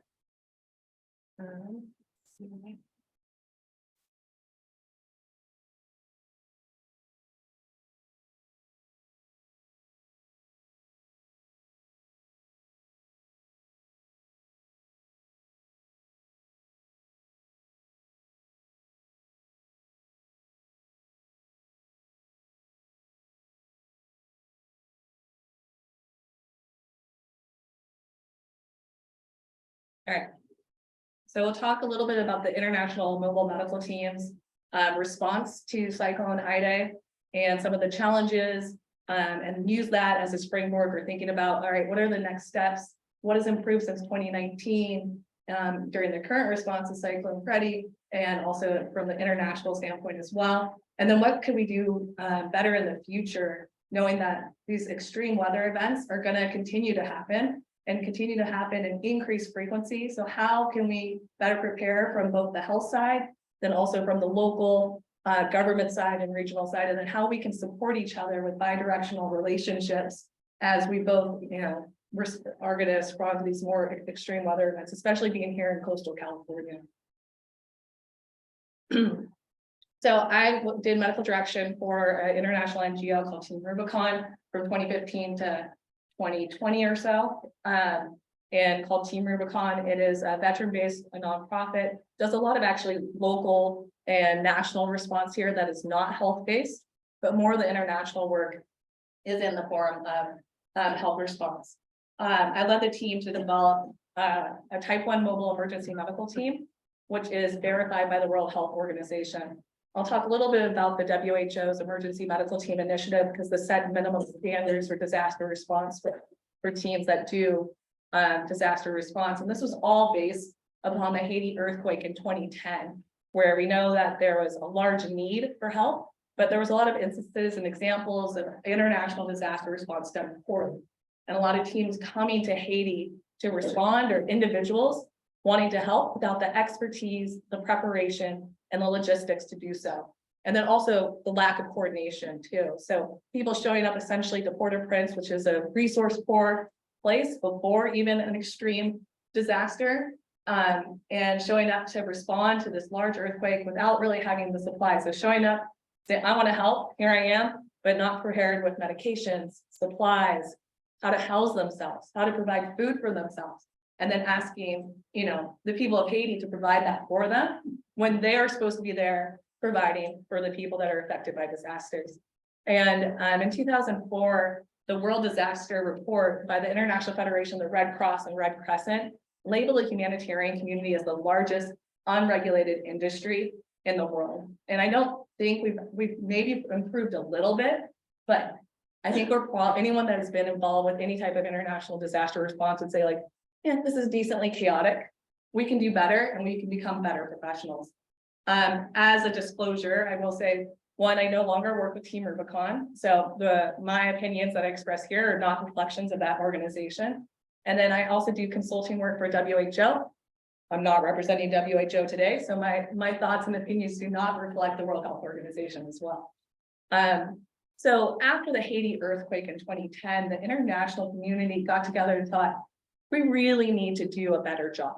We need to professionalize our international disaster response. We need to better prepare for these extreme events. And so because of that, there was an after action review with international organizations, the Pan American Health Organization and the World Health Organization, and said, all right, let's look at the lessons identified in Haiti and then develop a system to set minimum standards for these international disaster response teams that go. And that formed what initially was called the Foreign Medical Teams Initiative. Closely after kind of labeling these foreign medical teams, we realized, well, we're missing a big portion of who actually does disaster response. We know all disasters are local. So who's going to respond to a disaster first? It's always the local population. And so we need to emphasize not only what international teams could do better, but also how do we prepare our local, national, and regional teams to respond to their own emergencies. And with this WHO Emergency Medical Team Initiative, I worked with Team Rubicon to become verified as a WHO emergency medical team, setting minimum standards for that team to respond to big events like Cyclone Idai in Mozambique. And that actually in 2019 was our team's, Team Rubicon's first operation as a classified team. So I was pretty excited about it because we worked for several years to make sure that we had all the right food, all the right shelter, all the right generators so we could provide electricity. We thought about all of our medications that we were going to bring and medical supplies and had everything packed up. And then we knew that this, cyclone was coming. It was going to impact a population that was already stressed with previous floods and was probably going to have significant impact. So, the cyclone hit originally in March 14th and 15th.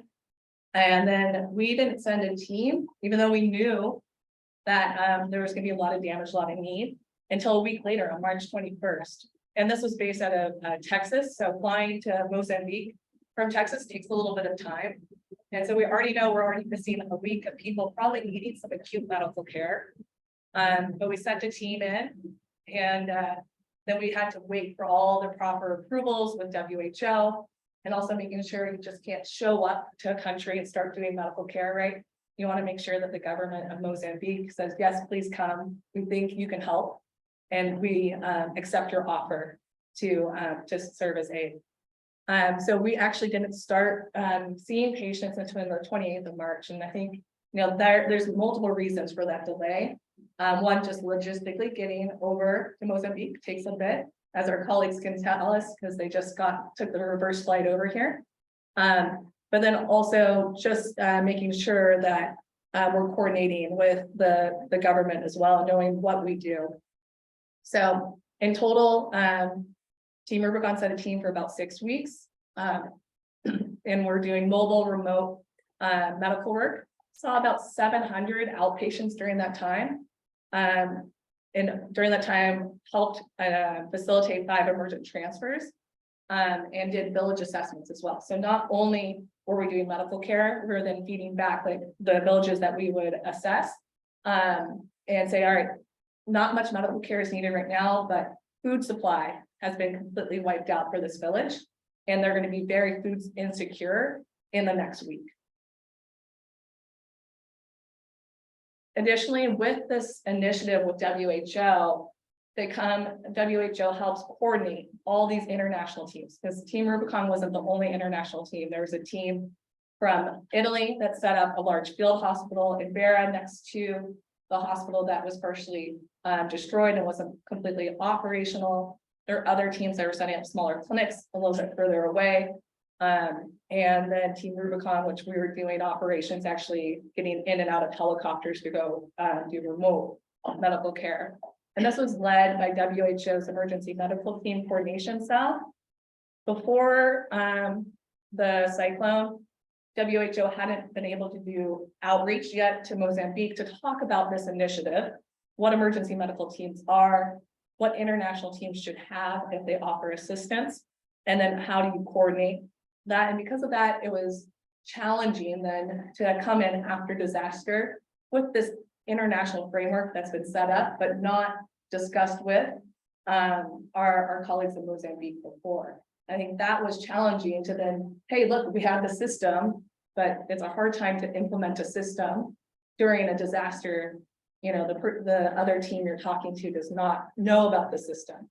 And so because of that, WHO has, since Cyclone Idai, did more outreach to the African continent, to places like Mozambique, to talk about, this coordination of all these international teams if and when Mozambique asks for international assistance again. Additionally, not only I mentioned that we would do village assessments, but coordinating with all the other United Nations clusters, so not just health, but shelter, food, logistics, to help the response, because the medical response is only a small piece really of the disaster response. And I say that as a physician that does medical disaster response. I know that the medical piece is really only a small part. It's necessary and absolutely essential. However, you know, if the people that you're serving don't have access to shelter and water and food, it's going to make the medical piece even more challenging. So it's definitely important to coordinate. One of, I think, the successes that we had actually in our response to Cyclone Idai is one of my colleagues from Tanzania, who's an emergency physician and actually now the residency program director for the emergency medicine residency program at Mozambique National Hospital. Dr. Kalelo Njama actually deployed with Team Rubicon during the response, actually twice to Mozambique, and actually having her regional expertise was essential. You know, my colleagues from the United States that were doing the response, they don't treat, say, malaria on a day-to-day basis, right? But Dr. Kalelo treats that every day, so it was no problem for her. Additionally, some of the emergency medicine residents in Mozambique had gone up and done rotations up in Tanzania in their emergency department. And so she actually had local contacts on the ground that helped when she needed to transfer patients to higher levels of care and could understand the health system better in Mozambique than, you know, a colleague from Texas. Some of the real challenges is that, you know, when I designed this mobile medical team with Team Rubicon, our idea was we're going to move day to day with all of our supplies in the back of trucks or cars. And then we realized that there were a lot of villages and populations that we could not access by vehicles. We had several teams that drove for 10 hours because they thought this road's going to be passable. We should be able to go set up our mobile clinic, only to get 8 hours into the drive and realize they'd have to turn back around. So because of this, we partnered with WHO to link us up with some helicopters that were in the area to drop teams off in villages in the morning and then come and be picked up during the day in the evening to return. Because of that, all of our planning for what stuff we were going to bring went completely out the window. Because you can see in this picture, it might be a little hard, but we just had like 4 backpacks we can fit in these small helicopters of supplies for the day. So definitely changed what we're going to do. And then I think really highlighting the need actually for local response and also partnership. We had a team that the WHO and the coordination said, hey, we think there's this village that needs assessment, hasn't had any supplies, hasn't had any medical care, and we think you can only reach it by a river. So we sent our team on a boat and they had no clue exactly where they were going. So they went, their 3-hour tour turned into a 10-hour boat ride when they came back and never could find the village.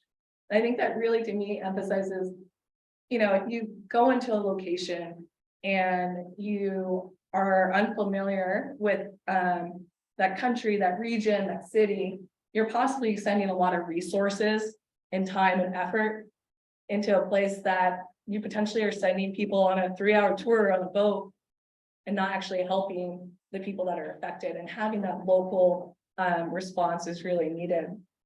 And so because of that, kind of after my experience in Mozambique in the last several years, kind of thought more about disaster response and resiliency, not as, you know, a big international NGO sending teams to respond, but how can we better prepare our local populations to respond to their own disasters? Because truly, one, the local response is going to get there first because they're there. It took us almost 2 weeks to actually start seeing patients in Mozambique. And so there was a large period of time where a population that could have been had improved health outcomes by acute response, we couldn't get to. And then 2, local and regional health workers and emergency management response truly know their region and their country better, and so can actually do a better coordinated response. And so because of that, I've worked now in the last couple of years setting up local disaster response teams in Pacific Island countries that have, you know, extreme threats of climate change and extreme weather events as well. So I'll end there. Now that was a quick overview, and we can kind of open it up for further discussions.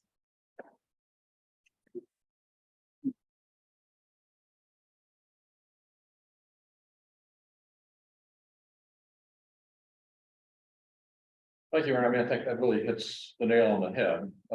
We are all human and we want to help others in the world as any way we can, but it's often humbling to realize how limited we are in terms of being able to show up someplace and actually provide net benefit. It's not just net benefit, it's what benefit could have been provided with the same resources had you just sent a check. In terms of numbers of people taken care of, numbers of meals delivered and so forth and so on.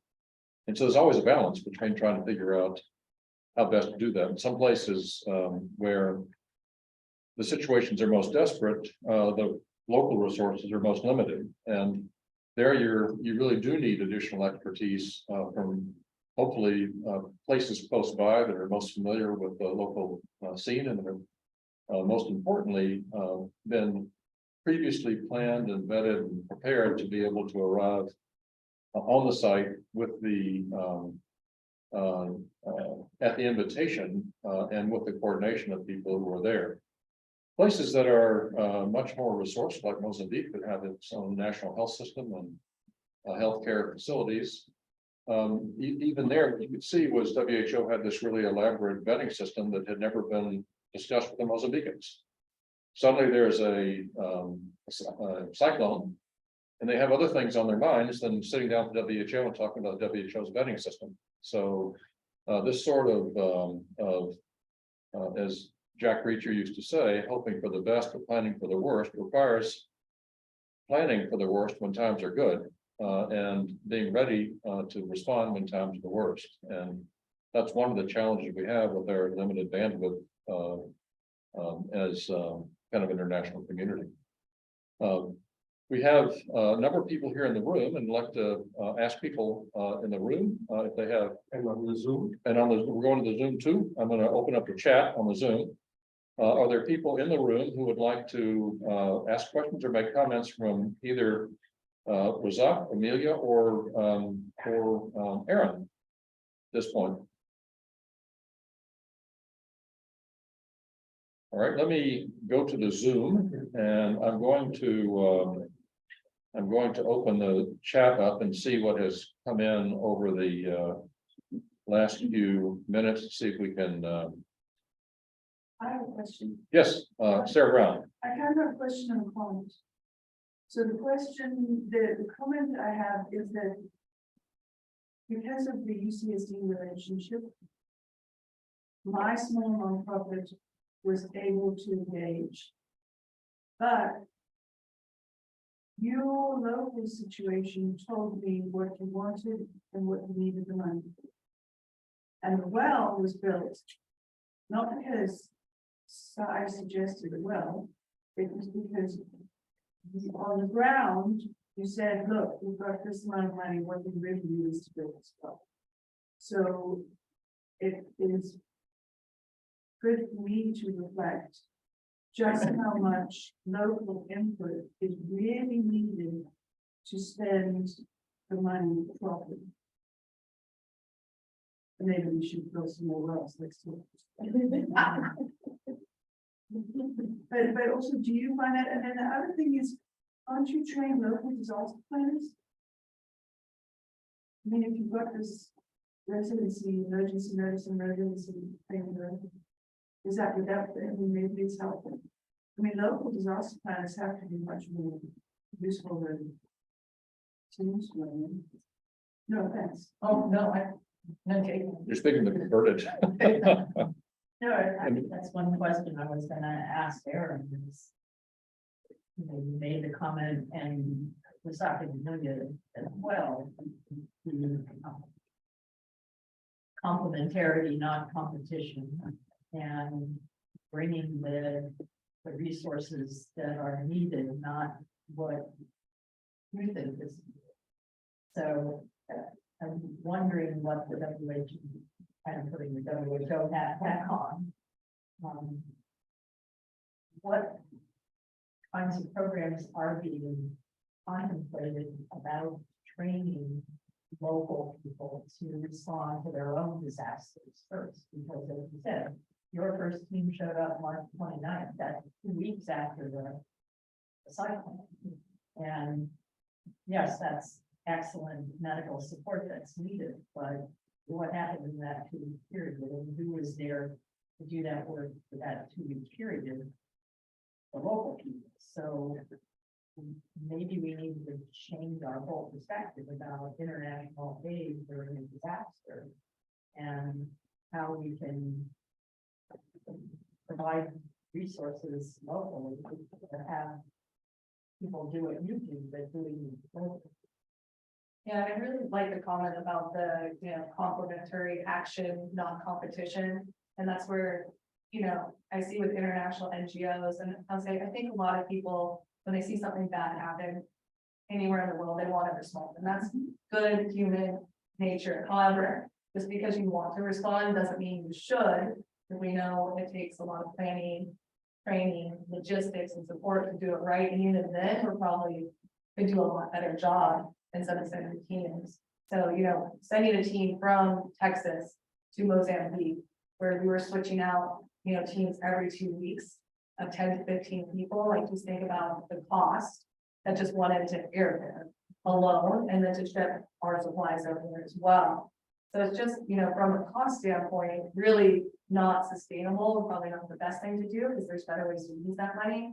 And also we know our local response, if we build up capacity, is going to be better because of all the local knowledge and system knowledge that is there that you cannot find out 2 days after you show up to a country you don't go to it. And so, unfortunately though, disasters get people's attention. So that's when people are like, oh, we need to do better. We need to train more. We need to get more aid in. And so you get a peak in kind of money and funds for that acute disaster. But that long-term emergency care development and planning isn't as exciting on the news, right? Setting up emergency medicine residency training programs and having people that know disaster medicine and think about it long-term, that's not as exciting to raise funds. With WHO, there's kind of 2 different arms for this kind of emergency response that are building. It's only really been in the last 10 years that WHO has thought about emergency care development work. So there's the emergency care side where it's developing and preparing countries to prepare for everyday disasters or everyday emergencies, so the heart attacks and car accidents. And that's, setting standards for education, for developing residency programs and training, so you have emergency physicians. And then you have in the health emergency side of WHO, the emergency medical team initiative, which is more that disaster response of large scale emergencies. And I think there's probably a good combination of where both those kind of service lines and WHO kind of set up, because really what we're doing more on this health emergency side with the emergency team initiative now is actually doing local capacity development work. The focus is no longer on just, hey, let's set up better standards for these international medical teams that some have been doing some questionable practices and can do better. Let's now put a lot of our focus from WHO side on local capacity building. That is still a struggle. This capacity building is not as exciting to dump money into than the big disasters that make it on TV. It's this, international news story is, Vanuatu hit by a large cyclone, Vanuatu responds to their own emergency. That, it's just a blip. Instead of like, oh, look at all these teams flying across, and it's the journalism piece that people like to see of that. So it's how do you advocate for that resiliency building, and that's hard. So that was, I think, one of the reasons we wanted Amelia to start by talking about the long-term relationship with UCSD and UEM in Mozambique, because it was built on this concept of not responding to an immediate need of we need to bring 800 more doctors into Mozambique because we don't have enough physicians. It was built on how do we help Amelia and her colleagues build the medical professional system in Mozambique that can be sustained there so that they have the support of the partnership without having the partnership be what tells them what to do. And I think it's the same concept with disaster relief and the science of putting together a response to these kinds of disasters. I wanted to ask Amelia and Razak a question. So one of the points Razak you made was the unevenness of the response, with obviously Vera being a large city with the epicenter of the cyclone, but huge amount of damage outside of Vera, and most of the relief resources and international resources and a lot of the government resources went to Vera, but didn't get out of Vera to the rest of the country in the same way. How, when you were explaining what you have set up through the government, it sounds like you have a pretty good emergency response program and team, but it was under-resourced. And then when the event actually happened, you couldn't get things out of the big city into where it was really needed. So what would you think are next steps in the government response or the national response in terms of having that same situation not keep recurring? Using what you've already put into establishing a disaster teamwork and network, but how to translate that to the rural areas of the country and not just the epicenter of each disaster. That was a long-winded question, so I'm sorry. I think that we should prove the logistics and the training that was mentioned the emergency committee. There's some kind of training for what support the people who inform people and know where they should move if there is a problem there, which I second but we should include all these training and this local emergency committee. And also the logistics, if we are in that area which is flooding, we should provide what are the means that you have. Helicopter is very difficult, it's very expensive. You can have, but it's not done out or very much more expensive. So we should have these force available in the warehouse of the INGB at the regional level. Some food, some other materials like mentioned in the kits available immediately. And how and try to use this resources to do that. Although at the regional district level, we are not an sector with health reception. Also there was a problem more than otherwise. Sometimes the health center was there, it was they need some extra support. So we should have some products available, medicine available, but one problem is that if normally in the normal routine day, without plans, without emergency, without cycles, we are short of medicine. How we are going to do some medicine for because now actually the people need now that medicine. So this is something that but anyway, training, maybe some support there also there doing some good job in that like still, and then you improve the logistics how to reach immediately. Agenda, satellite. The first priority is satellite. And this is Yvonne? Oh, sorry. Yeah, I would like to congratulate you for your nice presentation and your perspectives.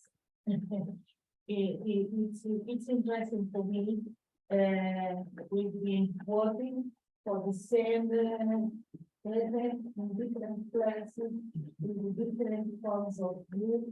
And if I will understand you think that, yes, it took some while for your team to get into the place, so it is necessary to capacitate people there, local people. And you also talked about coordination. It's important to have coordination. In my perspective, the country was not prepared for such event as we saw from the numbers, the contingency plan was not prepared.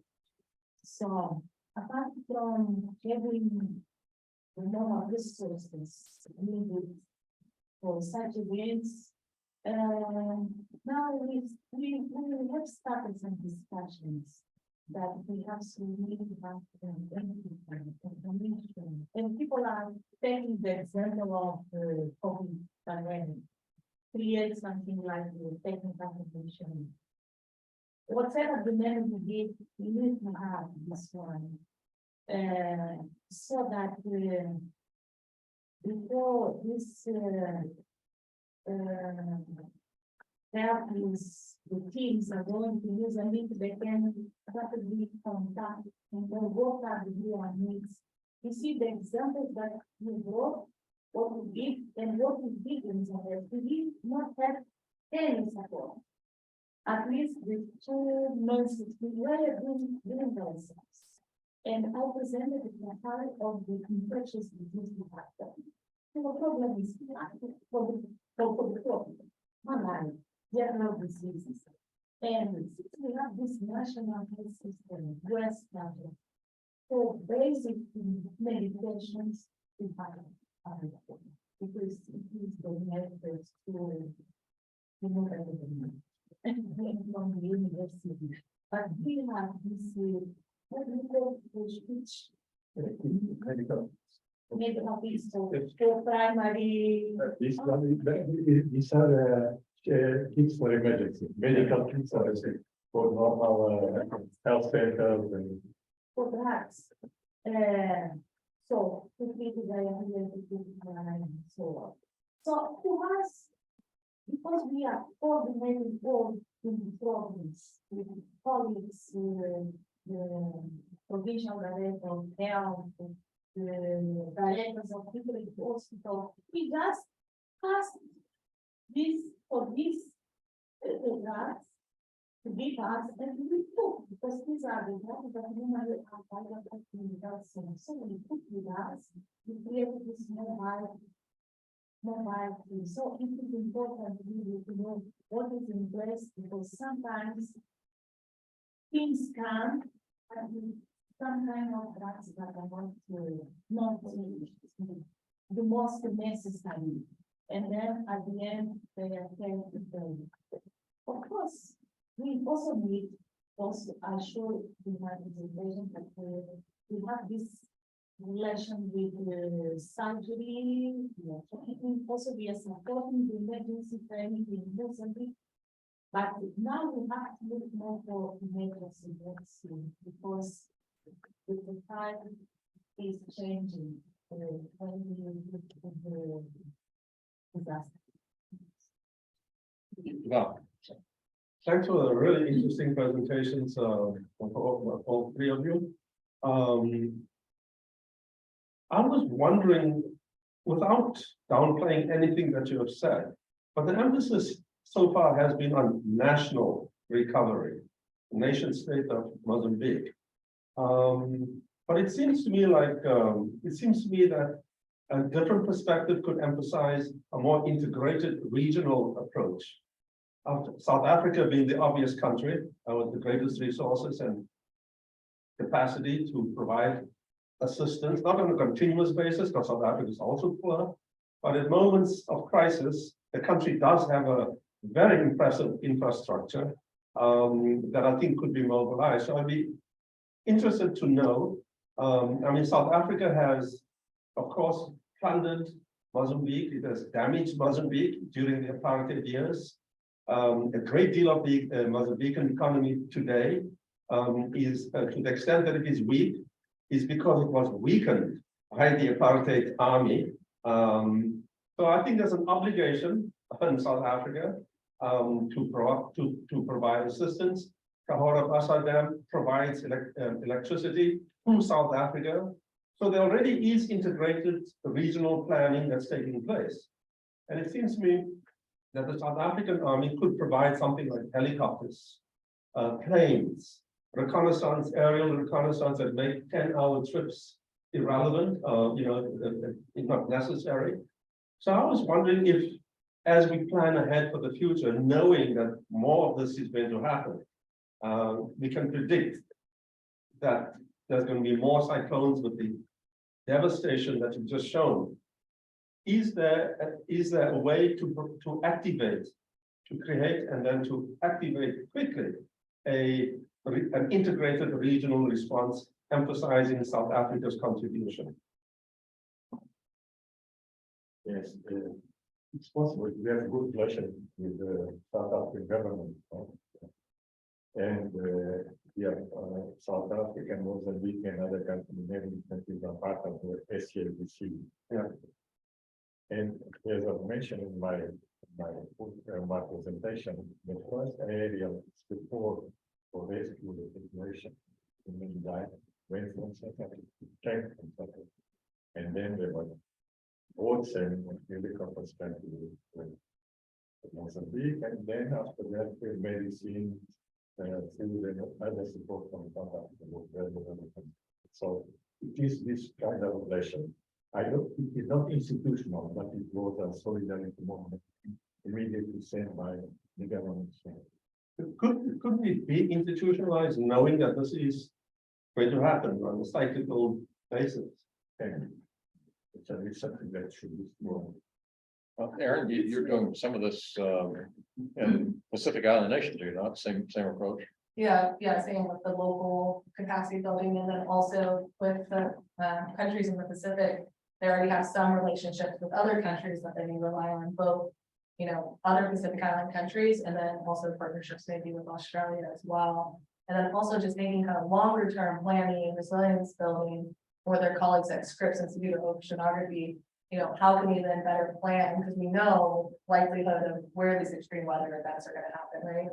We have areas that are more vulnerable, and the populations, based on their health statistics and economic statistics, like who are going to be the areas that are the most at risk for these events, and how can we plan at the local level, regional level, the partnerships and what that looks like. So we know Mozambique probably will be hit by another cyclone.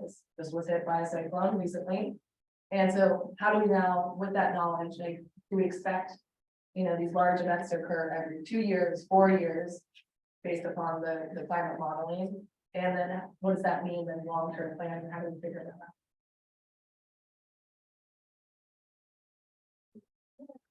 Like to support this by adding that in fact South Africa has been happening even now. You might know that we have the current conflict and stuff like that, and we have this joint army forces from the region, in which South Africa puts more resources. Because anything that, well, not all, that makes damage to Mozambique, like the terrorism, also makes damage to South Africa. If our economy is in fact, yes. So in terms of management of water resources and so on, there is a communication at highest level with South Africa, Zambia, Zimbabwe. At least we know that the dams in South Africa, Zimbabwe, are full. They communicate to our government that are full, and now we are going to open. So we prepare for the floods, plus the events that we have. And once again, what we say, we tell the population, you must live, and it's not raining here. We are not leaving because it's not raining. And then suddenly they are in floods without rain. So, what we can do, that's the most important, especially it's very, very important. What we can do to call more for the need of more coordination, more working, more looking that this was not a separate event that will happen in 10 years. We must expect such events more and more often. That's the important key. And through our programs, where we are making to participate in scientific events, we talk about what we are doing. For instance, now when we live here next week, we will be in Washington at CUGH meeting. I think we can use these channels because in those meetings, we don't only have scientists, but also we have policy makers, politics. This is one of the forums, but internally within our government also talking about it. Because definitely this has changed, the situation changed. We must do differently, but in a better way than what we are doing. Well, let me give an example of a relationship. Malawi had my experience in dealing with cholera, so we supported them with some medical advice in order to increase the care of the family. Second, we are so poor that we say we will slightly okay, what possible to do. But there is always solidarity between among the many. We say poor, but the poor is something that is necessary for more than. But they need more poor because of the and the boards. They have a number of countries, so they the possibility of immediately. One of the other aspects that would be interesting to hear your perspectives on is the linkage between people with technical expertise within the government and the political side of the government. You have some of the same problems in Mozambique we do here with different perspectives on the national government from region to region. The middle part of the country in Mozambique historically had been aligned with the old Renamo party, just like we have in the Southeast US, the Republican Party. When there's a national disaster, as there was in Florida, for example, the local Florida governor was reticent to call on the Democrat in Washington for help. In Mozambique, until recently, the head of state appointed the governors for all of the provinces. And since the head of state was always a Frelimo person, sometimes the poor governor named Noste would find himself the governor of a Renamo province and having to get the trust of the local people in terms of understanding the needs, not just in disaster times, but other times.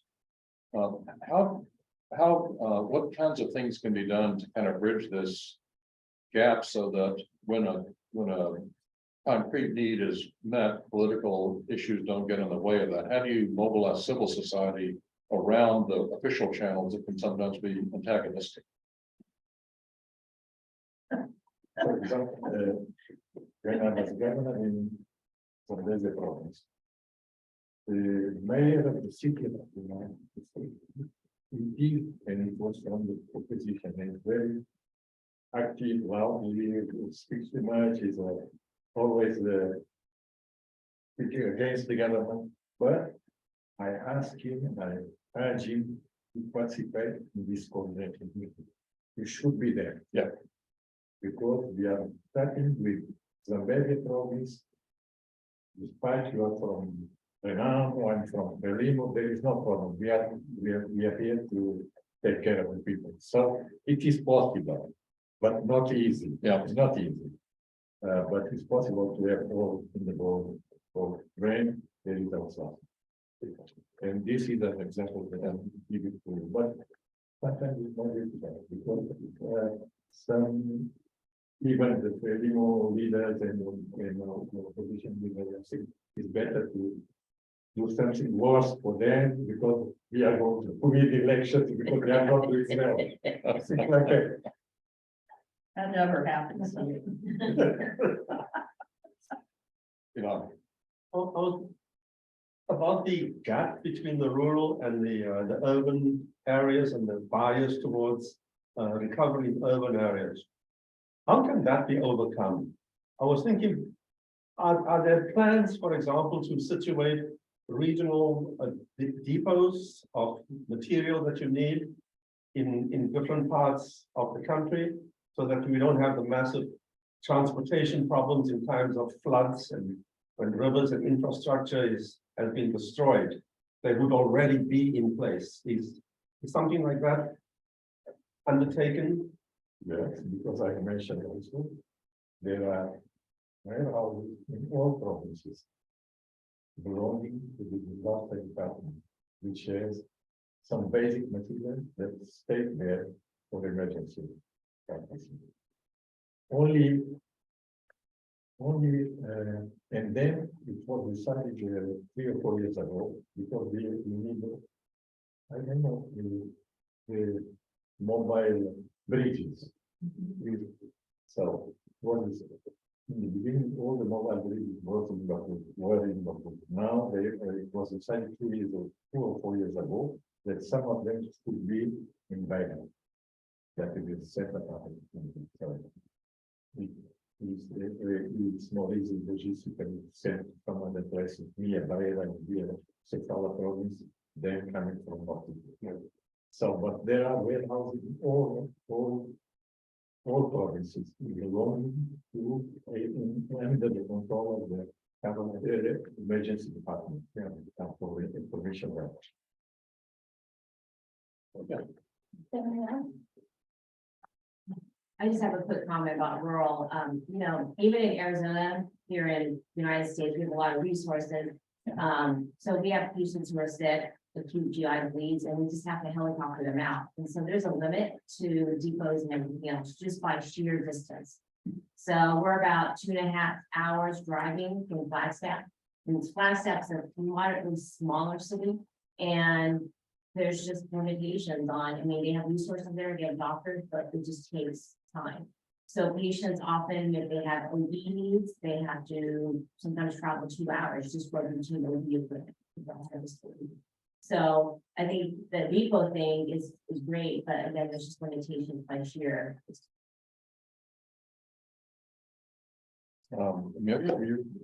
Good point about the depot. Just to say, the limitation of resources continue to be the problem. As you said, it was decided that in each province there is a stock of a depot. Now, before the Cyclone spread, we had floods in the south, in the Maputo province, the province that is more resourceful. This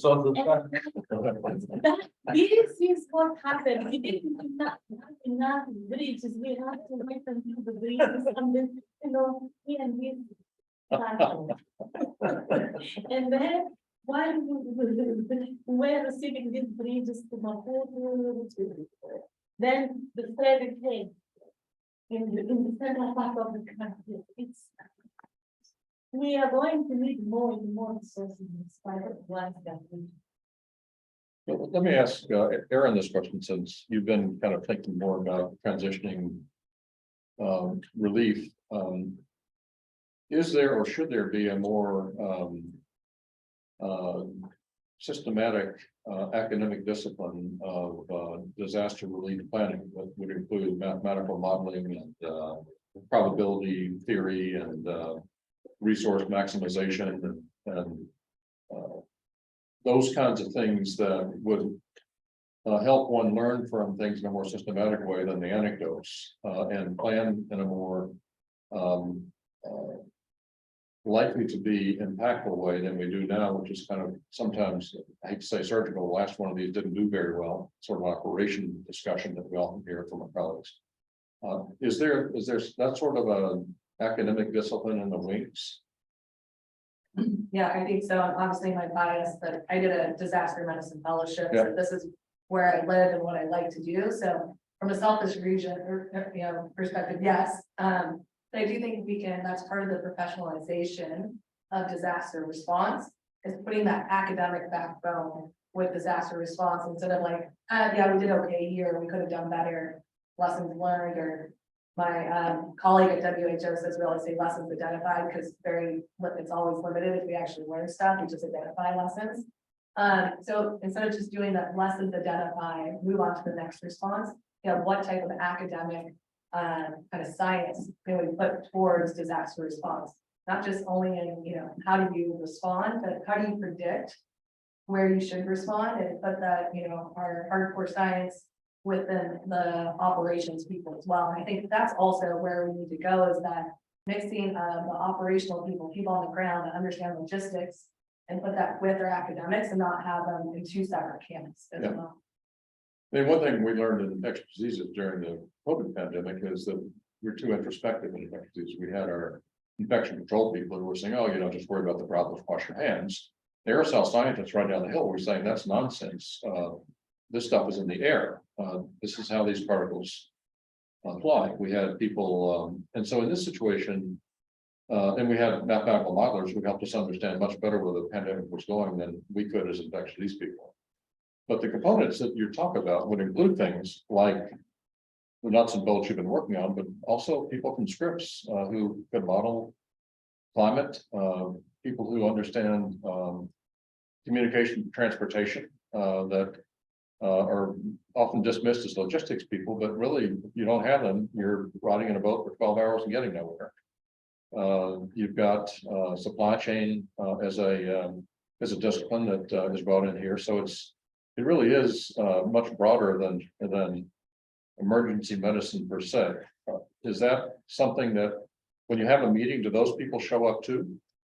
Yeah, so with the emergency medical team initiative with WHO, yes, there's the focus on the medical minimum standards with medications, what type of supplies, but really 90% of the discussion is the logistics, right? Because I'm no good as a physician anywhere without my supplies, my medication, nurses, and all that support structure, and getting the people and stuff to the right place at the right time is most of what you need to do. So, which is nice about the emergency medical team initiative, it's really not just focused on the medical stuff, but also the logistics. And really that's most of it. And those are the most valuable people. But then that body of knowledge has to be put in the hands of people running Mozambique and running Botswana and running Peru, so that all of the science can be applied locally and engage, I would imagine. So it's going to take a while. All right. Any other comments or question for everybody? Yes. I mean, the other issue we see in rural Arizona is, like you'll have adequate staffing, right? But at certain times, all of a sudden, like around the holidays, everyone comes in, we have a ton of GI bleeds, and then you overwhelm the system. So then they're sitting in our ER, which we don't have an ICU for hours, sometimes even half a day. We're sitting on a GI bleed with a plate or two. So it's hard. I don't know how to, because even in the United States, we're having this issue. We're just trying to, it's not a disaster. But we're still having that issue. What do we do? Because we shouldn't have patients sitting in our ER. Yeah. Because no regional hospital has beds. Yeah, I mean, I took a call, I was in the emergency department the other day from an emergency physician in San Jose, looking to transfer a patient down to UC San Diego, which is, a 2-hour plane flight from here. Because there's no beds that you can find in the Bay Area. And I work in El Centro, very also rural, and, we sit on patients for days as well. And then in, lower resource settings too, it's not just days, it's weeks waiting for that transfer to that higher level of care. And I think the pandemic has also pushed everywhere in the world for capacity. Our health systems are at this extreme capacity issues, and from a disaster perspective, I always think, all right, well, I'm here working at La Jolla, I have 50 inpatients in my emergency department, waiting for beds upstairs. What happens if we have an earthquake right now? We have no capacity to respond. And so how does a stretched health system at baseline have any capacity, and especially in the setting of climate change, knowing that we're gonna have more of these extreme weather events. So how do we build that capacity in, as well as challenging? That's a microcosm of we're willing to pay for things operating at the greatest efficiency, but things don't operate on average all the time.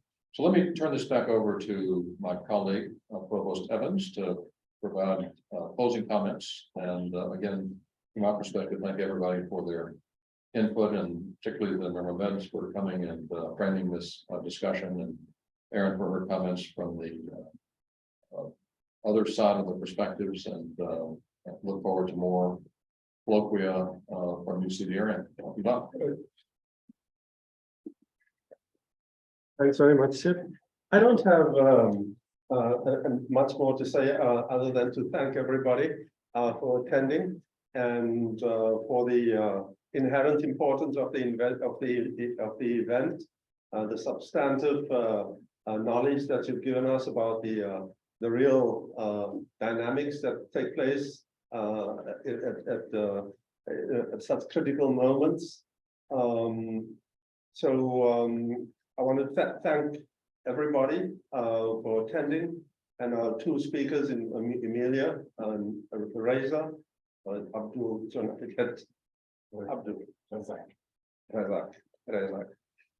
for coming down to San Diego and giving us this sense of connection, which it's unfortunate that this being such a complex university, we don't appreciate that we actually do have a relationship with you and with the university in Maputo, in Mozambique. This was also the very first event that the local campus-based committee of the UCDRN, the University of California Disaster Resilience Network. This was our very first event, so it's our inaugural event. So it kind of feels important. We do hope to stage more such events in the future, because not only because of the continuing and increasing importance of disasters in the state of California, but we do believe that the UC system has an extraordinary capacity to be of service to the whole field of response to disasters. If you assemble all the knowledge, the experts, the publications, the research that come out of the 9 UC systems, after working with the UCDRN for several years, my impression is that we probably account for about 40% of the production of research and knowledge in the United States, coming out of one university. So we have I think just an amazing ability, which we are trying to harness. We regard this as a matter of grave importance, as today's event has reminded us. So we want to thank you for supporting us, and we hope that you will continue to remain active with UCDRN. We shall try to stage more such events in the future, and we hope to see you then as well. And thanks to Erin and to Chip for helping me put this together. In the end, we're still at the beginning stage of setting up the UCDRN, so it's been a little bit of an administrative crunch, but I think we did it. Thank you ever so much. Thank you.